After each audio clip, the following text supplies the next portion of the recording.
Dial Models Workshop.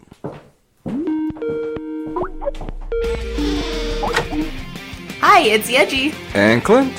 Hey, it's Larry. You are entering Models Workshop After Hours, a modeling podcast where we talk about miniatures, model painting, and we cuss a lot. If you can be offended, we're probably going to offend you. Then you're going to laugh, and you're going to feel bad. And then we'll offend you again, and then you'll laugh again. You see the pattern. So kick out, sit back, grab your brush, grab your paints, and get ready to have some fun. Hey everyone, and welcome to another episode of Models Workshop After Hours. We're kicking it on episode 82. We are missing a Yeji and a Clint in the studio. Clint managed to give his computer herpesiphagonolitis, and he's trying to get her clean. We don't know what's going on. It's just going through a reboot cycle, and he's not having a good time. So they were not able to join us tonight, which really sucks because today is our guest's birthday, and Yeji was going to give him so much shit. Welcome to the show, Tim Martin of NEWay Designs. Yay! For those who don't know, NEWay Designs is a laser design company whose designs really cool paint racks, but make sure you look at him in the eyes first before staring at his rack, because otherwise he gets a little uncomfortable. Yeah, I do get a lot of attention to my rack.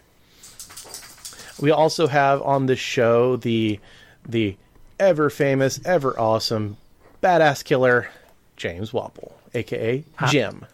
Howdy, howdy. Damn it, Jim. I'm a painter, not a surgeon. We also have Ree. Hello. And she promises she's actually going to talk, so it doesn't sound like we have a phantom on the show.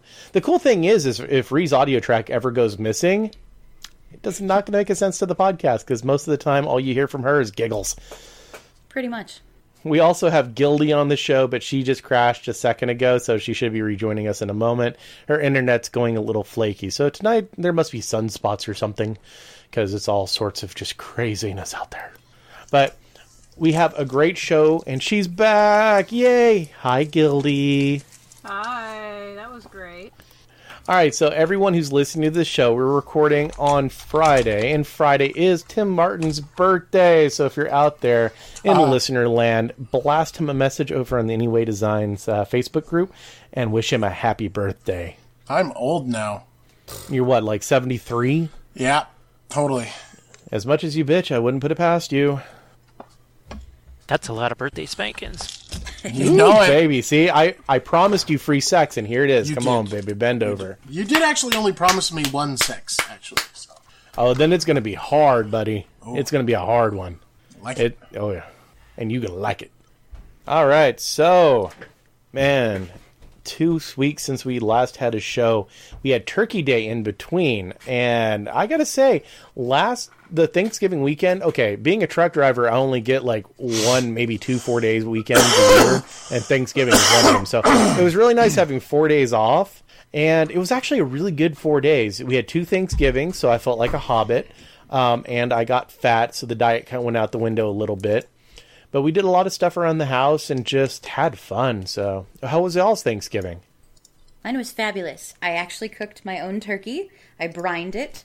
And it was 23 pounds of amazingness. Nice, nice. How about you, Gildy? I worked Wednesday, we went out to eat Thursday, and I painted Friday. You went out to eat? Shit, yeah. We cook at home every fucking day. Going out to eat is a special treat. Okay, fair enough, fair enough. Now, Jim, you did some traveling over the Thanksgiving weekend. I know you're trying to play a little bit of catch-up on your painting because you were only able to prep. So how was it? Yeah, we were gone for a week. We left Friday, came back Friday, and in between we went about 430 miles up to Minnesota. Wow. It was a combination of a 50th wedding anniversary for Kathy's parents, Thanksgiving, visiting with their grandma because she's 96 and doesn't travel anymore. So we had to basically kind of combine a whole crap load of stuff into 1 week. And in the meantime, I tried to prep about 70, 80 miniatures and tanks and monsters and God knows what else. Wow. I'm seriously surprised, honestly. I'm a little disappointed, Jim, that you didn't go outside, find some twigs, some berries, and some leaves, grind them up, and made your own paint and managed to paint while you're up there. Well, we actually had, we did sort of make our own terrain because he came back with this loose leaf tea, and we've already been drying some of the Earl Grey, and that's going to make some really neat jungle foliage and for terrain boards and stuff. It's gonna be Nice. It's gonna be a dystopian apocalypse, and Wapple's gonna be in a shanty hut in the middle of a dry desert with pieces of an '86 Buick he magically found in what used to be the bottom of some lake, and he's magically gonna turn out these amazing miniatures, and people are gonna walk by and be like, "Yeah, no shit." Hey, I'll be the last miniature painter standing. There's a nuclear holocaust, whatever. We can keep it going. I won't need fluorescent paints anymore. It's all just gonna glow naturally. Right. Nice. Don't even need the black light. It's just going to be like right there. No, yeah, it was okay, so yeah, Thanksgiving was great. Oh, shoot. I completely forgot about Tim. I'm sorry. I know it's normal. It happens. So, Tim, how was your Thanksgiving? All I did was cook, and in traditional Martin family, tradition, we screamed and bitched and called each other a bunch of names. How many fist fights? No, we've not had fist fights since I was a teenager. Oh, that's good. That's good. Yeah. No loose teeth this time. No, really, all we did was cook. It was kind of annoying. My wife had to work, and we thought, oh shit, she's gonna miss dinner. And then she came home, and the turkey hadn't even come out of the oven yet. So she actually managed to eat turkey with us. And then there are 14 people between my house and my folks' house. And then on top of that, my wife's family decided to just jump in.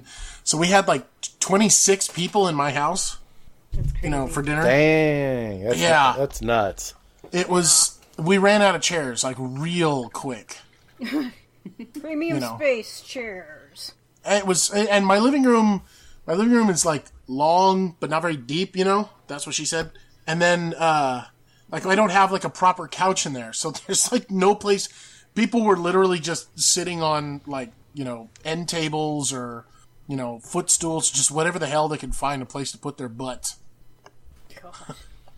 And the line for the bathroom was how long? Surprisingly, it wasn't bad. Maybe they all peed before they got in the car. I don't know, but yeah, it wasn't terrible. Yeah, we had one at the in-laws, and then my wife was like dead set wanting to make her own Thanksgiving dinner. So she actually did a Thanksgiving dinner at our house, and it turned out honestly amazing. Like, it's only her second turkey she's ever cooked, and it came out super awesome. Just all the sides were just on point. But a friend of mine, okay, so I have a friend that I used to drive trucks with. We both used to work for a company called Super Service. She and her husband, they team drive together, they actually raise turkey and other farm animals now. I think they still drive truck, but they also raise animals. She raised a turkey that they had for Thanksgiving. It was 45.5 pounds after it was processed. Good God. Damn. They called it Big Bird, and the thing had to have been like 60 or 70 pounds before they processed it. It filled quite literally the entire oven. I saw pictures of this thing, and my mind is like, boop. So I contacted her and I was like, hey, how much do you want for a turkey? Because, my wife wants to do our own Thanksgiving next year. Maybe invite some friends over, whatever. And if you've ever had a farm-raised turkey, it is so much better than the stuff you buy in the store. And she messaged me back. It's going to be $4.50 a pound, and we already reserved a 25-pound bird from her, thereabouts. So the cool thing is we have 11 months to pay on a turkey. The sad thing is we're making payments on a turkey. Yeah. But it'll be worth so it. I'm giving her 50. I'm giving her 50 to reserve it, and then I'll probably... Now, here's the cool thing. I've been wanting to visit them anyway, so I was like, totally cool. I'll drive, because they live 3.5 hours, a little bit outside the driving range of let's go visit, but perfectly within the driving range of I'm going to drive to your house to pick up my turkey. So I'm going to end up driving over to their house to pick up their turkey, or pick up my turkey, gobble gobble. And the really neat part about it is right down the road from them is one of 2 McDonald's in the United States that still serves a McPizza.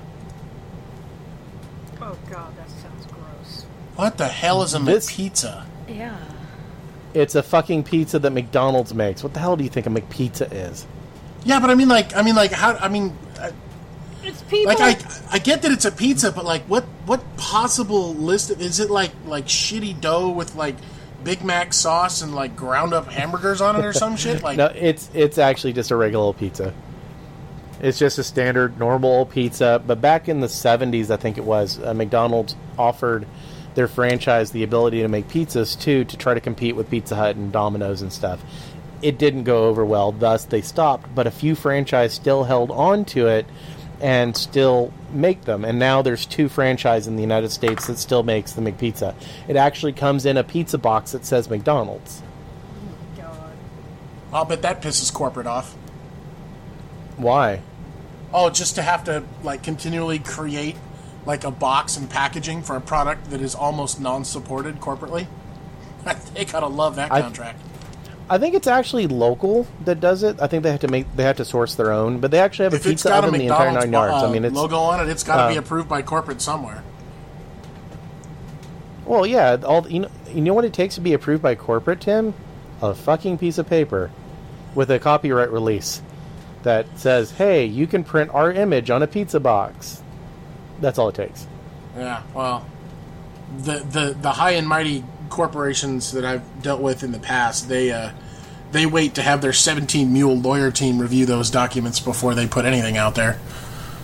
Well, the problem is this is a franchise that actually signed a contract to be able to produce these, so they're actually legally obligated to be able to allow them to have it. But anyway, getting back to the moral of the story, this fat ass who likes pizza is actually going to be able to go and have a fucking McPizza, and that makes me a little bit happy on the inside. So bite me in your corporate mumbo jumbo. So stick that stuff. in your pipe and smoke it.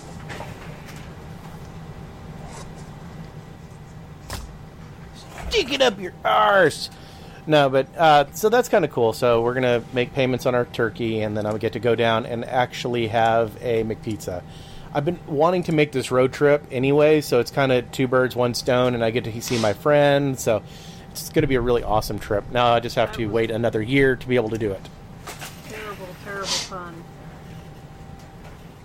What? Oh, 2 shit. birds. Well, I'm only... Not a bird, technically, but... Technically, I wasn't meaning to pun. It's just a figure of speech. So you can run that up the flagpole. So what all has everyone been working on? Gildy, you up first. Orc Boys, Kraken Display, Dark Sword, Miniatures, Owlbear and Cubs, 4 Ludas, and 3 Chibis from Reaper Bones. So everything. No, it's just my current projects. Pretty much. Oh, and my mouselings. I forgot my mouselings. And I need to mail you something. Actually, I need to mail you a few things. I need to get a box together. I need to make some mail, dude. Make some mail. So, what I'm mailing her is actually a old Bane blade that I bought way back in the day from someone because I felt pity upon them. They used 3 bottles of super glue on this thing, and I'm not exaggerating. Did it hurt? Dude, I've chipped most of the dried glue off of it, and there's still pools of glue on it. No, I was actually referring to you feeling pity. Like, did that hurt? Did it cause you discomfort? You know, I may be an asshole, and I will fully admit I'm an asshole, but I'm not a heartless bastard like a lot of people say. I do actually do quite a bit of nice things, too. Ask Brandon down in Louisville. He'll tell you I do nice things as well. Or ask anyone who needed advice, and I've talked to him on the phone for 3 or 4 hours. I know. I just love the fact that you have to qualify all of that. It's okay. I don't have to quantify it. People know that I'm actually only a dick to people who deserve it. Now, if you deserve my dickiness, you're fucked. Because I'm going to throw it. You're supposed to be giving Tim shit. I am giving him shit. Yeah, but he's doing a better job at giving you shit. Winning! Well, he's about to get the D, so he's about to be fucked. He's about to earn the full scorn of... I'm going to get the full Larry. No, you about to get the full thumper right in the fuck between the eyes. You're going to have to explain to your wife why you have a goddamn mushroom. welt on your forehead. I don't have to explain nothing to my wife. What happens in my bedroom? No, when she's not here. It's none of my business. Or her business. It works. We'll go with that. Yeah, she's probably used to you walking in gape-legged and stuff. What happened to you? Reed, Oh my what God. are you working on? He's probably like, I had to go adjust the laser. It's nice that you gave it that nickname. Dude, it's really sad you bring that up, because Lynn and I were talking with Miss Blassenbray at ReaperCon, and we were just laughing about the stupid shit that like married couples do. And lately, my current passion, and she's gonna fucking kill me for this, but my current passion is to like randomly like walk into my wife when the kids aren't around, like when she's taking a bath or some shit, just put my wiener in her face. I don't, just for no fucking reason at all, just randomly put my dick in her face. And all she does is your wife a fucking paraplegic or something? She just, all she does is laugh. She just laughs, dude. I would probably fucking laugh too. You're acting like you're all badass, and all of a sudden it's dude. like, here, let me whip this fucking Tic Tac in your face. Oh, it's fucking hilarious, because she just looks at me and rolls her eyes, and she's like, just put it away. And it's like I'm a 3-year-old who's just discovered my dick, like, you know, look what I got, and then like I run away. I don't know. Yeah, second childhood. We call that midlife crisis. Welcome to the So club. are you, what, Fucking is your sweet. wife as short as Gildy is, or is she like seriously paraplegic? Because if you're like whipping your dick out while she's in the shower and waving in her face, because you ain't that tall, homie. Bathtub. Maybe Bathtub. Tim's short. No, I'm definitely not short. I'm 6'6". Yeah. What do you do? The fucking shuffle, the truffle shuffle and fucking create an earthquake and knock her down? Yeah, I try and catch her when she's, you know, moderately at crotch height. So in the bathtub, in bed, you know, or like sitting in a chair, you know, whatever. And you're like, oh, looky, wiggle, wiggle, wiggle, wiggle. Yeah. Like the fun for me is to just randomly sneak up on her and just have her like turn around like, oh god, it's a dick, and then just, I don't know. It's Talk about a whole. This is a whole really new funny. meeting to LFMAO. I mean, Right, dude? It's so stupid, and she fucking hates it, but it makes me laugh. Well, I could solve that real easy. You just bite him. Oh, what are you talking about? That's halfway to You're the the one- goal. what, Gildy? No, don't even, because you're the one who's complaining about not getting a dick waved in your face. Well, I said if it bothers you. I didn't say it bothered me. Yeah, it doesn't really bother her. She just thinks I'm an idiot. I mean, which is true. Most Change that's, this. yeah. Change this podcast to the modeling and sexually frustrated. Right? God, I am setting a great example of my public image for my company, right? Dude, I swear you like saved up every fucking dick story you could have before coming on this show. It's like, I'm on the After Hours show. I can say anything I want. No, I think I just don't care. I'm just like, nah, this is just me. This is some shit that happened, you know. At least Most it's my people do. wife. It's not like the current trend in like Hollywood or some shit where it's Oh, just God, random yeah. people, you know. It's my fucking wife. Here's the deal. Anybody that would be offended by a dick in the face joke, we have scared off many episodes ago. So I think any customer of yours who's a potential customer who's listening to this is quite used to, I threw my cock in her nose and laughed about it. That's, you know, there's some truth to that. If they're listening to this, it's like, hey, I heard you on Models Podcast. All of it's fake. Larry's a liar. I swear to God, I'm not that. No, I thought it was funny. Well, then it's all true, and I love it. So, Jim, what are the 75 projects that you're going to finish while we're on the podcast today? 75, those were done before even getting Yeah, I on was the going to say, podcast. he's What already the done hell? with them, dude. What are you talking about? He's on, like... No, 50, no, you know. Tim, you think we're joking. Like, we literally watched him take a model from Primer to Showcase while we Okay. were on the podcast. We were all sitting there watching him paint, just going, oh, well, this is fucking depressing and exciting at the same time. Here's the thing. James, I don't know if you blush, but prepare to try and not to, okay? I have been a huge Wapple fan, both of him and Kathy, for, like, ever, all right? And, like, I get all stupid squeeboy watching people I admire paint. I have been to ReaperCon the last 3 years running and just sit back and watch you guys do shit, and I don't really go up and bother folk because I just don't. But I just sit there and watch, and I have talked to so many people and watched him paint for so long. Like, I watched him a couple of years ago. Somebody dared him to paint with his ponytail, and he fucking did. And, like, nothing surprises me. Like I said, it's like his paint station is the mystery machine. I don't know how that shit works. It just does. Well, there's some crazy stuff going on. Actually, this week it's kind of back to the oils. That's what I missed for a couple of months while we were traveling around like freaking rodeo clowns. And now that we're back, that oils is a big part of what I'm doing. And was it Wednesday? I was working with the oils. I think we started doing a hangout at, good Lord, 8:30, 9 o'clock at night. And I was still doing a Facebook Live as about 3:40 in the morning. And it was all just oils the whole time. And actually, I was able to find out that even over wet oil paint, I could actually thin down oils like you're making a glaze. I mean, this is great for an audio podcast, but people, I think, are seeing me all of this liquid here that's going into this paint. That's just a bunch of mineral spirits there. Yeah. And it was about this level of watery, and I was able to do glazes right over the top. And I couldn't believe that. I was like, oh, I can do my watercolor techniques with oils. It's like the nuclear weapons were already there. Now I got the long-range missiles to deliver them, and now I'm just trying to miniaturize those things, baby. The only thing I heard out of that was him saying they ran around like the circus. I don't know why, but my head immediately went doot doot doot doot doot doot doot wapple, and I couldn't get it out of my head until I said it. It looked a lot like a circus this whole last week, trying to get things back in order. We've been moving furniture around. Wapple Maximus. Right? I'm in. Listen, call Ringling Brothers and tell them to send out the clowns. Wapple's going center stage. He's going to paint some shit like with some hay, a couple of pieces of dirt, and feces from an elephant. And, something will pop up. I don't know. Okay, speaking of Mr. Wappalicious, we just like to make a really quick announcement. We really hope that you enjoy having him on the podcast, because we do.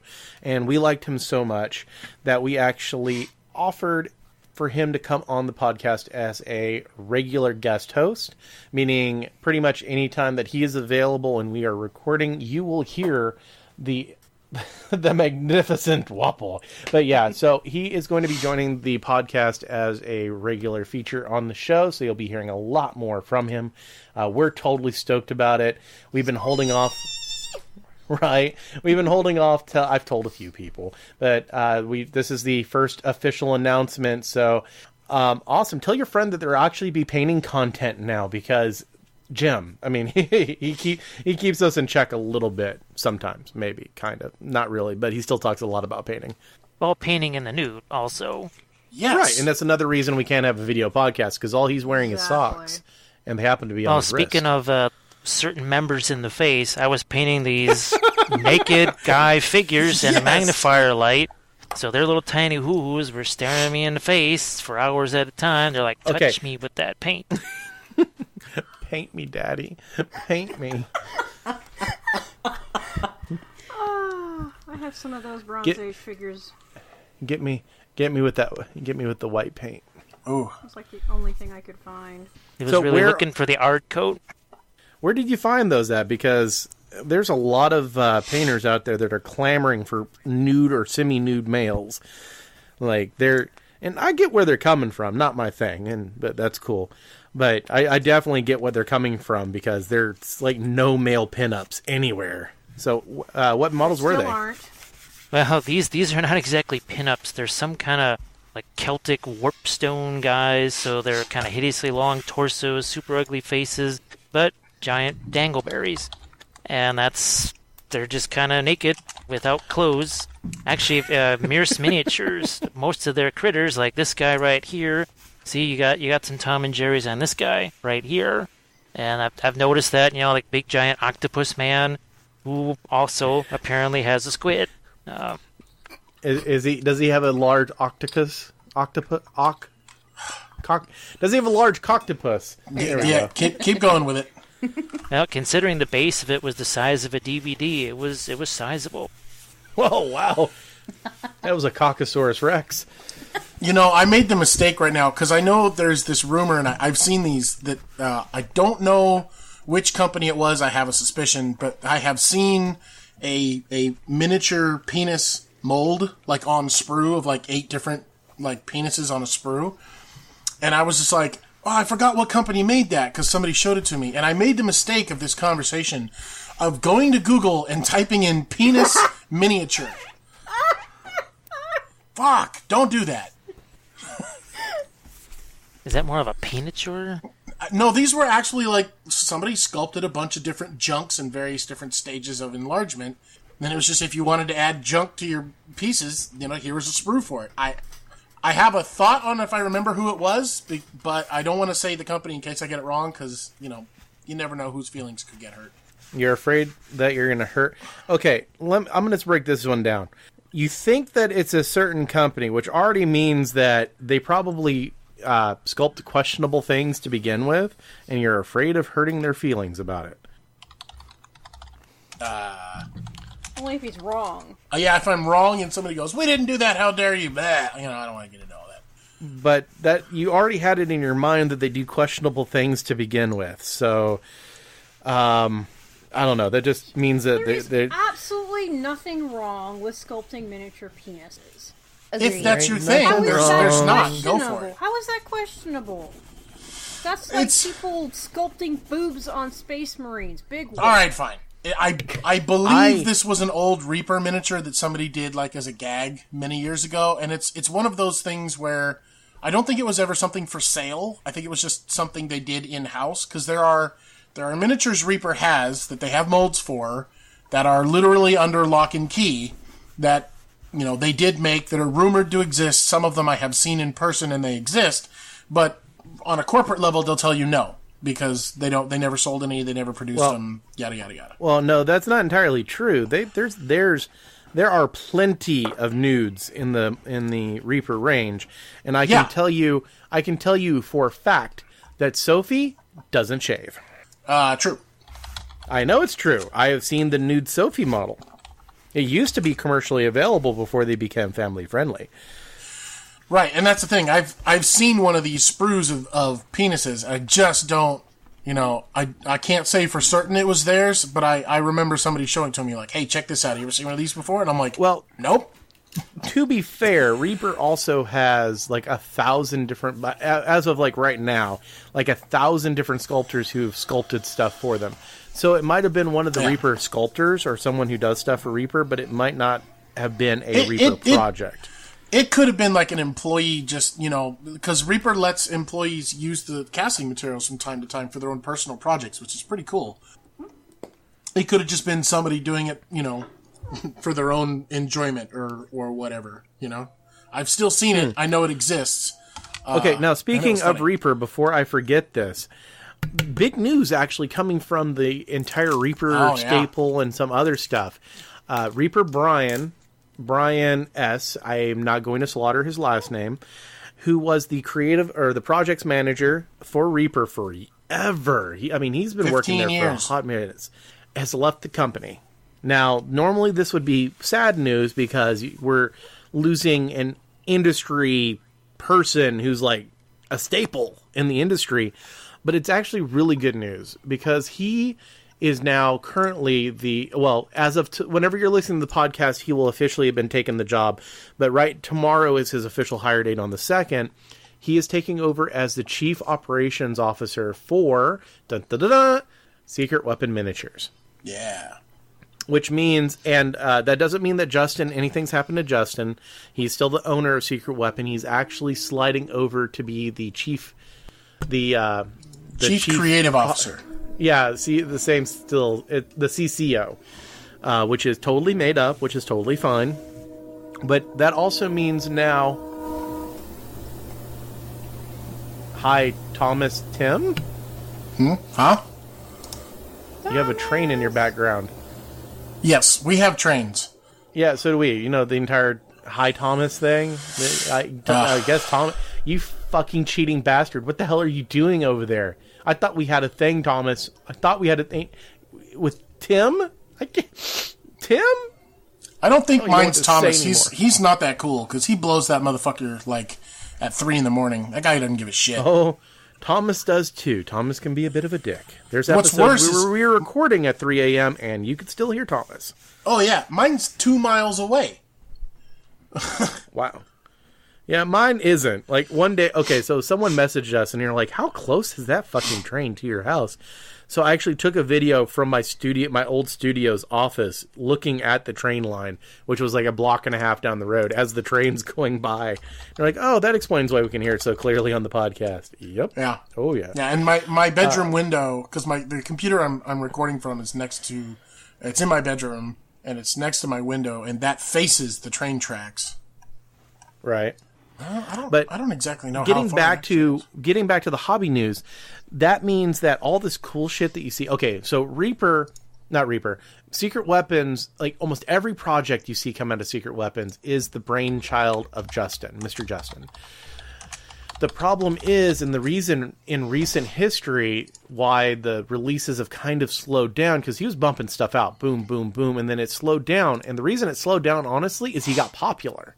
He became a big known entity. You know, back in the day when he was knocking out different bases every week, he wasn't as big. He made enough money to get by, but he wasn't like a staple, a mainstay. Now he is. So here recently, a lot of his time has been focused on having to run the business, be the actual manager and having to answer emails. And that's not what Justin likes. That's not what Justin wants. So this is a perfect marriage of business savvy, because we've got a person who's been in the industry forever, who's going to be running the company and doing the day-to-day operations, and that opens up Justin to honestly do nothing for 12 hours a day but work on different projects for Secret Weapon. So I'm going to hear December 1st in the 2017. I'm going to make a prediction, and I need to re-hot glue my light arc. It's falling. I'm going to make a prediction. This is what I see is going to happen.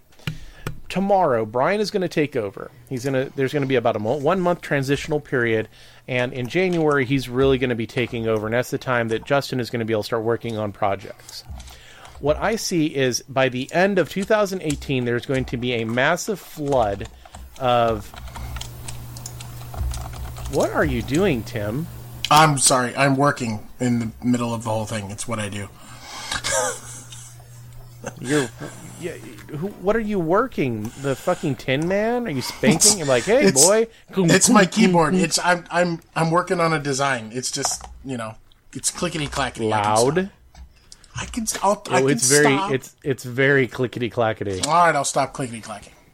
Okay, so what I expect to happen is by the end of 2018, a large number of SKUs, and for people that don't know, SKUs are a designation for different products. Stock keeping unit. Right. Which is funny. Stock keeping unit, which means every individual item has a specific SKU to it. So what I expect to happen is by the end of 2018 or middle of 2018, depending on development, we're going to see a large number of SKUs added to Games Workshop, Secret.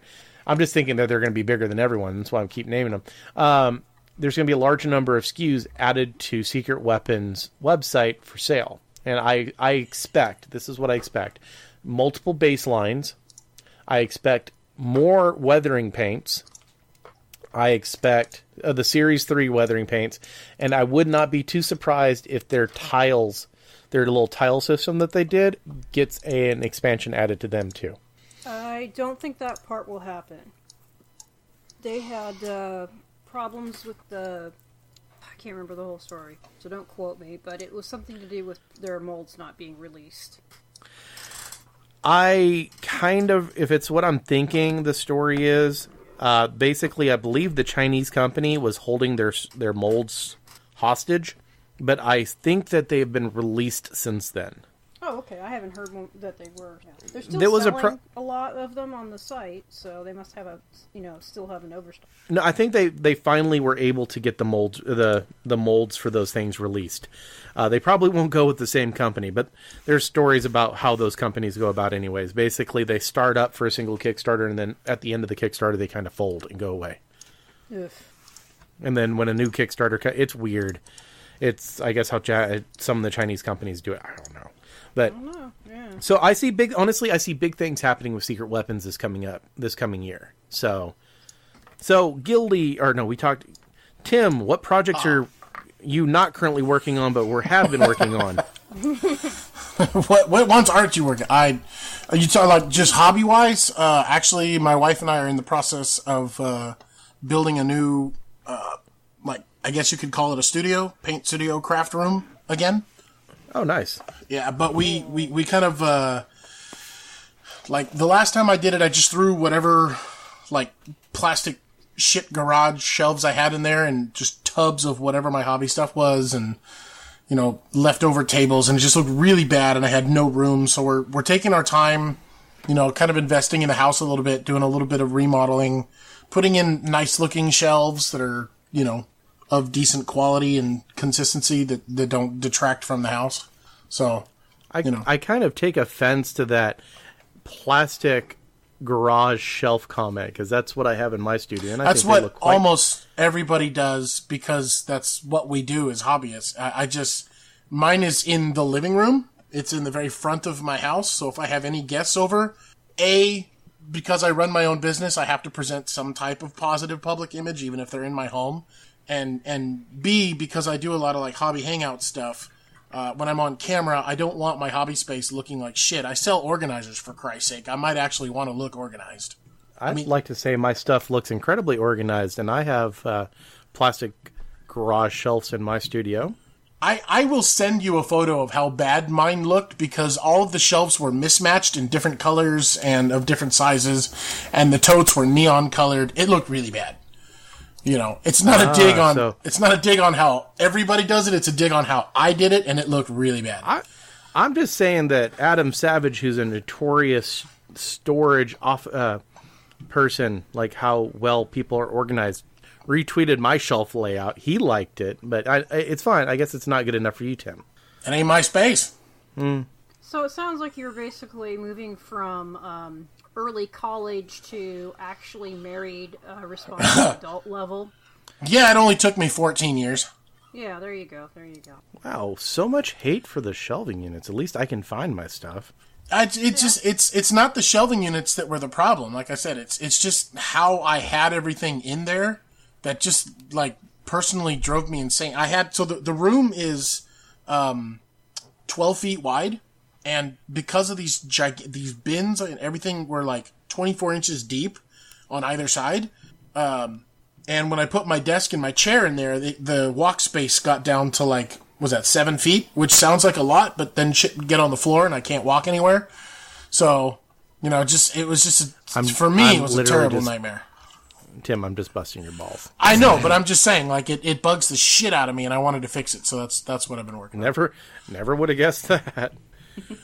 No, I've that's bad? Ask me about ants. Fuck those things, okay? I've actually seen Gildy's organization. That's why I was giving her shit about it. So what era are you in? Yeah, I think elementary school age, when everything is just fucking everywhere, stacked on top, and you're just like, yay, books. No. I'm in the I don't give a fucking shit anymore stage. Yeah. You've entered that stage of life. They either like it or they don't. Fuck them. Yeah, it's the get off my fucking lawn. Oh my god, I love that stage. So, like, what lawn? All right, so I saw probably the nerdiest thing ever yesterday. You've been to my house? No. There's this one super geek who actually went out and got an Alexa with all the smart plugs and everything else, programmed these fuckers to automatically turn on, and they have like multiple colored bulbs on their tree. So like one set of lights is white, like my house, and another set is color, and you can just see him in the video going, okay, Alexa, turn off white lights, and it just turns on the colored lights. And then it's like, okay, Alexa, turn off the colored lights, and it's only the white lights. Okay, Alexa, turn Christmas tree off. Of course, it's like, I don't know what you're talking about. So they had to go, okay, Alexa, turn main tree off. And I was like, wow. Yep. It was equal opportunities of... Yeah. Oh, my bad. I forgot you were here, Rye, because, you never talk. It was her tree. I was letting everybody else talk. No, for Black Friday, I'd asked my husband to get me an Echo Dot, because when I'm sitting in the studio, I like to be able to stay seated and then kind of change the radio station as I see fit. And in getting... There could be reasons for that. Well, yeah, but If I've got paint all over my hands, I don't want to be messing with my computer or my phone or whatever. Oh, okay. Okay, so we're writing the excuse of it's because I have paint on my hands. Yeah, totally. Yeah. So I asked for 1 Echo Dot. We ended up getting 3. And then I was about to say, how many did you actually end up with? Asked for 1, 17 later. Just 3. But because the hubby's a big computer nerd, so we had to get the fancy plugs, and it was going to be so that when I walk into my studio, when I walk into my studio, I can turn this light on and that light on. I'm like, oh my God. And you can be okay, Alexa, turn light arc on. Yeah, should be able to say that after next weekend. Woo! So, yeah, I need to order some LEDs. So, what's really cool next week, this week is Tim's birthday, so happy birthday to you, man. But next week is my birthday. And the super cool thing is that Ree and her husband, Brian, are actually driving down from Wisconsin and bringing me cheese and are going to hang out with me for the weekend on Saturday and Sunday, do a little birthday celebration, come down to the studio and paint. We're probably going to be building a light arc for her, and which you can find the tutorial for on modelsworkshop.com. Models-workshop. Got to make sure it's spelled right. And, we're just going to basically be kicking back and chilling. Now, the heartbreaking thing about this entire thing is, so I call Ree, and I'm like, hey, what's going on, blah, blah, blah. And it's like, are you excited? And she's like, yeah, I'm excited. Sounding absolutely anything but excited. I was like, well, okay. She's like, yeah, but the really cool thing was, and I was like, what's that? She's like, my hubby, he was the one is like, hey, are we going to go down? It'll be fun. We should go on the trip. Hey, we should go visit. We should go do it. Let's go do it. When are we going to do it? What weekend are we going down on? So here's the deal. I have a member of my own fucking staff, effectively, who's just like, meh, yeah, we might go down and see it. But her husband is actually just like, oh yeah, we're going to go down there. We're going to go hang out and everything else. It's going to be so awesome. So in my defense, I've been just like, sick for like a week. I hit my cough button like 12 times. She literally sounded like, whatever, yeah, it'll be nice to hang out for a little bit. Fuck it, whatever. I don't care. I'll give you a little bit out of my weekend. But her husband has just been like, oh my God, squee! We get to do this down. And I'm just like, wow, thanks. Maybe I hired the wrong. Maybe I hired the wrong person out of this relationship to join the Models Workshop. I mean, you can have my hubby if you want him, but he'd rather talk about board games than minis. And hey, be sure and show him all of Larry's stuff when you get there, too. This is true. What? What do you mean, show him my stuff? Games. Oh, the Nandy collection? Yeah, the Nandy collection, man. Tell him to bring some cash. We might work some deals. Fucking sweet. Oh. So how come, it being Friday night and you being a professional driver, you're not on the road coming down to Texas to kick it with me for my birthday weekend? For one, I don't go to Texas. I'm a dedicated driver. 2, I'm a dedicated driver. I have set days off. And today is my set day off. Okay, so for anyone who doesn't care, which is probably everyone, I run a dedicated lane. I drive up to Maine. So if you're actually, I've met quite a few of the fans of the podcast up in Maine. Shit you not. I've actually met up with a few people and hung out with them who were fans of the podcast. Jeremy and a couple others. So that was pretty neat. But I drive what I call a short week. I leave out Monday at 2:00 in the afternoon. I'm home that Friday by like 10. So I work 4 days that week. The next week I leave, which will be like this week. I'll leave Sunday at 2:00 in the afternoon, and I won't be home until Saturday at about 10:00 in the morning. So that's my 6-day work week. So that's what I alternate. And I also only drive one place, and I drive it over and over and over and over. So I run that's what a dedicated lane is. And I run Maine because at least they know how to drive in snow and don't turn off the state when it snows like Texas does. And don't even fucking say they don't. I have driven through Texas in snow. The Texas drivers out here, remember, I'm not Texan, so nothing you can say about Texas really offends me.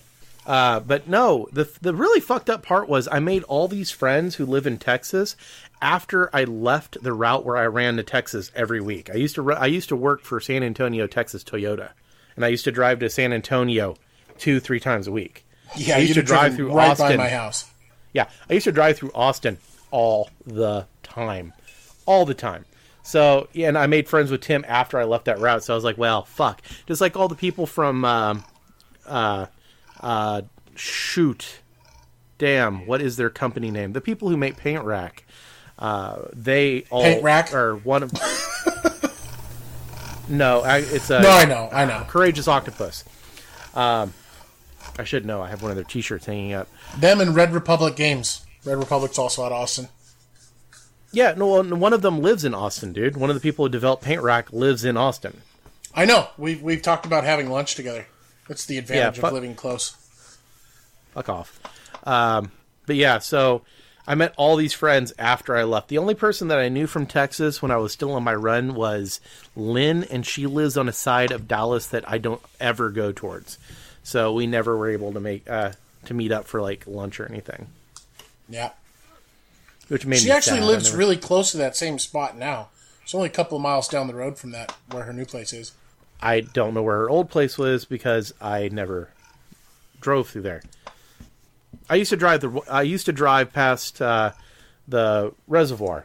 Do you remember about 4 years ago when a semi got in a really bad accident on the reservoir, and it closed I-30 going into Dallas for like 2 days and caused a massive because I still lived in California. Did you 4 years ago? I could have swore you were in Texas. It'd be... Well, do you know the reservoir I'm talking about? Not a clue.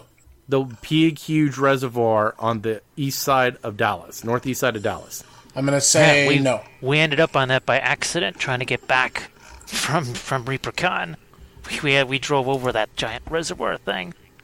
Okay, so the funny story, not so funny story, is late one night there was a drunk driver driving one way. He got in an accident and hit one of those concrete barriers between the two lanes and knocked it over into the interstate lane.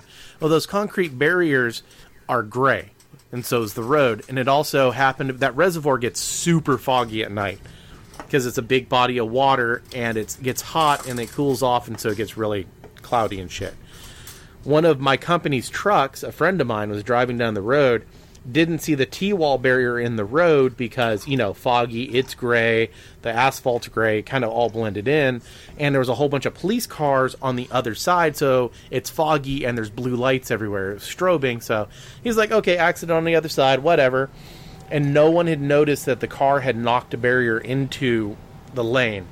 My buddy's truck hit that barrier, like, there's a picture of the grill that has this perfect cutout of a concrete barrier in the grill where it flew off after he hit this thing at 65 miles an hour. Oh, damn. Yeah. So it caused him to almost jackknife. It completely wrecked the front of the truck, but they were okay. It did a little bit of damage. They got beat up a little bit. The bad part was there was a flatbed truck coming behind them who didn't, because it was foggy, didn't notice their truck had wrecked and ended up slamming into their truck, completely jackknifing their truck. It broke the aluminum coils that the flatbed was hauling and threw them all over the interstate, ruptured all the fuel tanks and all that stuff. So here's the bad part of the story. Nothing was our company's fault at all. Nothing. Everything was either the drunk driver's fault or just bad luck. Because the flatbed didn't want to hit him either. It was really foggy. You couldn't see anything either. Right. The problem was it was one of our brand new trailers where the entire 53-foot side had the logo of the company on it. They had a big super service across the entire side of the truck. So when all the news helicopters come flying out, and the accident was so bad, the Weather Channel sent a fucking helicopter out to go look at the wreck. The Weather fucking channel sent a helicopter out to get footage of this thing. And all you can see is this 53-foot wide logo that says Super Service. So I talked to my boss and I was like, so how many phone calls did you get over that? And he's like, I don't want to fucking talk. I don't want to talk about it. I was like, was it that bad? He's like, dude, you have no idea. We closed the major interstate into Dallas for 2 days. When we stopped counting, before they finally got their head out of their asses and closed the interstate farther up, the backup was 19 miles long. Jesus. Yeah, so we were getting hate mail, hate calls, threatening phone calls because everyone thought it was our truck's fault. and our company's fault. So that was great. We ended up it was like $5 million in damages. Jesus. Yeah. Well, because by the time everything was said and done, we had to send another semi. We had to hire a crew to hand load. It was hauling batteries, so we had to hire a half team to hand Holy shit. to hand offload all these batteries and load them onto a new truck. It was just bad. And yeah, it wasn't our fault, but our insurance had to pay it originally, and then they had to go after the guy who caused the accident. And there's nobody in their right mind who carries $5 million liability insurance on their car. So my poor company ended up having to eat most of the loss because of it. That's crazy. Yeah, it wasn't good. And people wonder why, basic good costs are going up, stuff that has to be transported and whatever. I'm like, hello? Shit happens. If they push that EDL mandate through, the electronic driver log, the EDLs, that I'm going to tell you right now, folks, if you have, I'm going to use this and this isn't political, this is straight up legit. If you need to call your congressman and tell them to vote no on the EDL mandate and tell them to get rid of it. And this is why. Because as of right now, the only outlaw truckers in the United States truly are the people who drive livestock. Because what happens is if you drive livestock and you have to stop for a certain amount of time, they have to offload that livestock. They have to corral, they have to feed it and everything else. So right now what they do, the bull haulers, they drive like 14 hours straight to make sure that they're legal within the animal rights laws and don't have to stop and corral their animals or anything else because it costs them money and they don't want to pay that money. So what they do now is they push it and they get their stuff. Now what happens when that EDL mandate goes in and people like bull haulers have to all of a sudden stop and have to corral these animals and everything, something that they haven't been doing? What happens then, it increases the cost of transporting all of these bulls, all of these, any type of livestock that you eat. What happens then, whenever those costs go up, it's going to cost you more in the store. It's going to make it where it's more expensive for you to go buy a pork chop. It's going to be more expensive to go, okay, let me put it like this. Your pound of bacon, it's going to go up if this shit goes on. And that's straight up. EDL doesn't affect me. I've driven with an EDL for 5 years. Doesn't bother me at all. I've always driven with one. Whatever. It doesn't bug me. But it is going to affect the consumer. It's going to have an effect on you. You may have thought, I'm not a truck driver. This isn't going to affect me one bit. Sorry, but it is. Your shit's going to go up, especially your meat and and the products that have to be driven with speed, or it has to be stored specially. So if you don't want to pay extra for your pound of bacon, call your congressman. And this isn't a political statement. This is just a fact of economics. That's just common sense, because it's exactly why it went up a little while ago when the gas prices and all went up. Every single thing that can be pushed onto a consumer in any market will be pushed to the consumer, period. And here's the thing, folks.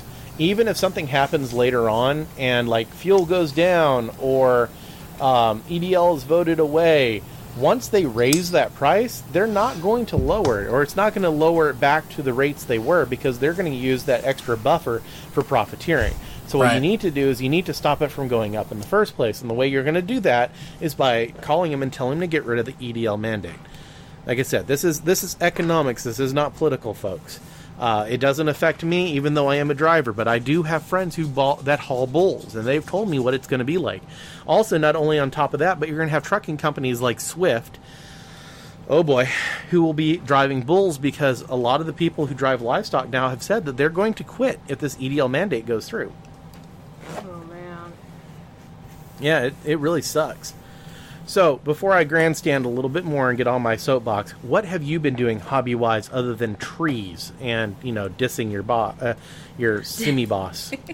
Dissing my boss. I actually, over the past couple weeks, I lost a client, which was interesting, to say the least. And then I also finished up a very big commission, but it's not my biggest commission. So you lost 2 clients, didn't you? One just said, "Hey, give me my stuff back. It's cool. I'm going to go ahead and paint it myself." And then there was that one guy who was just a real dick face about it. I thought it was 2. I haven't quite lost That's him with yet. the same people. No, 2 different people. No.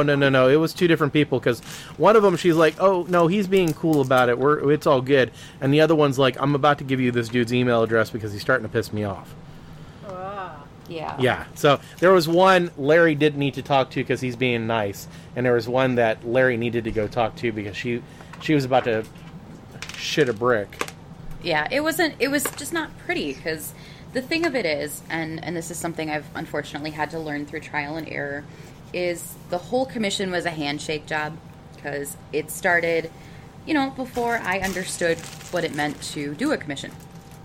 So I had a stack, and I'm not exaggerating when I say it was like 200 minis, and they were just Reaper Bones minis. They weren't anything spectacular, and I didn't need to paint them spectacularly either. But at the end of the day, he was going to try and sell them on eBay to make his money back for buying the Reaper Bones. So That's just kind of lame in the first place, but whatever. Right, but, being what young money and... back do you get selling Reaper Bones? They are priced so bargain bin cheap. Well, they were going to be painted. So what do you? Yeah. Okay, this is what happened to him: is he bought the Reaper Bones probably for $1 a piece, just to make math easy. It was probably less than that, especially since it was probably a Kickstarter. Right. So what he was going to do is he was going to pay Ree about probably $1 or $2 per mini for her to speed paint him, because she basically just wanted her to spend like 10-15 minutes per mini just to knock him out, and basically just go through and be boom, boom, boom, boom, done. Right. And then he was going to turn around and list them on eBay as painted miniatures and sell them for $4. And so he was making like $2 profit off of each individual one, which in the long run would have netted him, a couple $100. So yeah, it's not a bad idea, but the problem is that Ree didn't know what she was getting herself into. The guy was pretty much just being an ass about it, and is continuous to been an ass about it because he doesn't understand. He's pissed because the window is closing on these particular models being cool, and she doesn't have them done. But this is also not her living, and he should, if she wasn't doing a good enough job, he should have asked months ago for them back. Yeah, If he can't do a good enough job, this isn't a dig on Bree at all, but I mean, if the guy can't do a good enough job to turn around, Bree, he, whatever, shut up. The point is, she's from Wisconsin, but she isn't a cheese fuckhead. I like It is cheese. a lovely cheese, though. It is, especially you leave it out at room temperature and let it ripen a little bit and soften. Oh, God. I love a good triple Crackers? cream. A good triple cream. Oh man. Oh, yeah. Oh, yeah. Oh, God. It's yeah, like I'll give you a good mouth-gasmic. triple cream, you bastard. Everyone's having cheese-gasms. Ugh. Triple cream for. But the one thing that Tim fails to mention, a triple cream for him is like 1 minute and 45 seconds. Please, you are giving me far too much credit. I've been married for 14 years. I'm in and out that. It's the best 30 seconds of her life. Nice. That's when she turns around and she's like, "Are you done yet?" And she just Fuck rolls yeah. over and Listen, goes, "Okay." I have absolutely zero interest in my libido being part of who I am. It's just so far down the list, it's not funny. Fuck it. I don't care. I could make a really mean joke right now, but I'm not going to. I'm going to hold off. No, you're not. Moving Come on. How much? Yeah, How much should Ree have been making for those? I mean, they're. Not, I don't think I know anybody. Well, okay, except for James Wobble, who can do even a bones in like 15 minutes, unless you're just gonna literally dip and whatever. That's what I was I think thinking. that's what he wanted. I think that's actually what he they were- wanted. 3 colors and a wash. I mean, I would say, like, if it makes you money and you're cool, then by all means do it. But I think dude had unreasonable expectations. The window on Bones Miniatures closing, yeah, I can almost guarantee you they were Kickstarter exclusives. There is no They weren't Kickstarter even exclusives. They weren't exclusive. There is no Kickstarter exclusives. Okay, let me rephrase Well, that. the new ones in Bones, but then Yeah, the new ones that they are come out with, they available hold in, metal. the retail availability for a little Well, while. So yeah, they're not just about all of them, I technically think, are exclusive available because you will be able to buy them. Their availability is just not immediate, right? They hold off a few months to give people a chance to either recoup their money or claim bragging rights to say, I have this and you don't. That's all. And that's probably what he was trying to bank on was, I got these, they're painted, not only can you get them, but they're pre-painted, and he was probably trying to cash out on that. I don't know. But I don't think it was worth the dude's time, really. I mean, I think he sounds kind of shady. That's just me. Well, I had no problem in the beginning doing it. Because it was like, all right, cool, whatever. I did do a handful. I have no idea if he actually sold them on eBay or not. And I'm not completely innocent in this. I did take my time. But the thing is I was told they were low priority. And I was told I could take my time. And I did give him updates like, hey, I picked up this other really big commission. It's like a ton more minis, so I'm going to push you off. But if you need anything, just hit me up. Let me know. I'll kick 10 or whatever your way.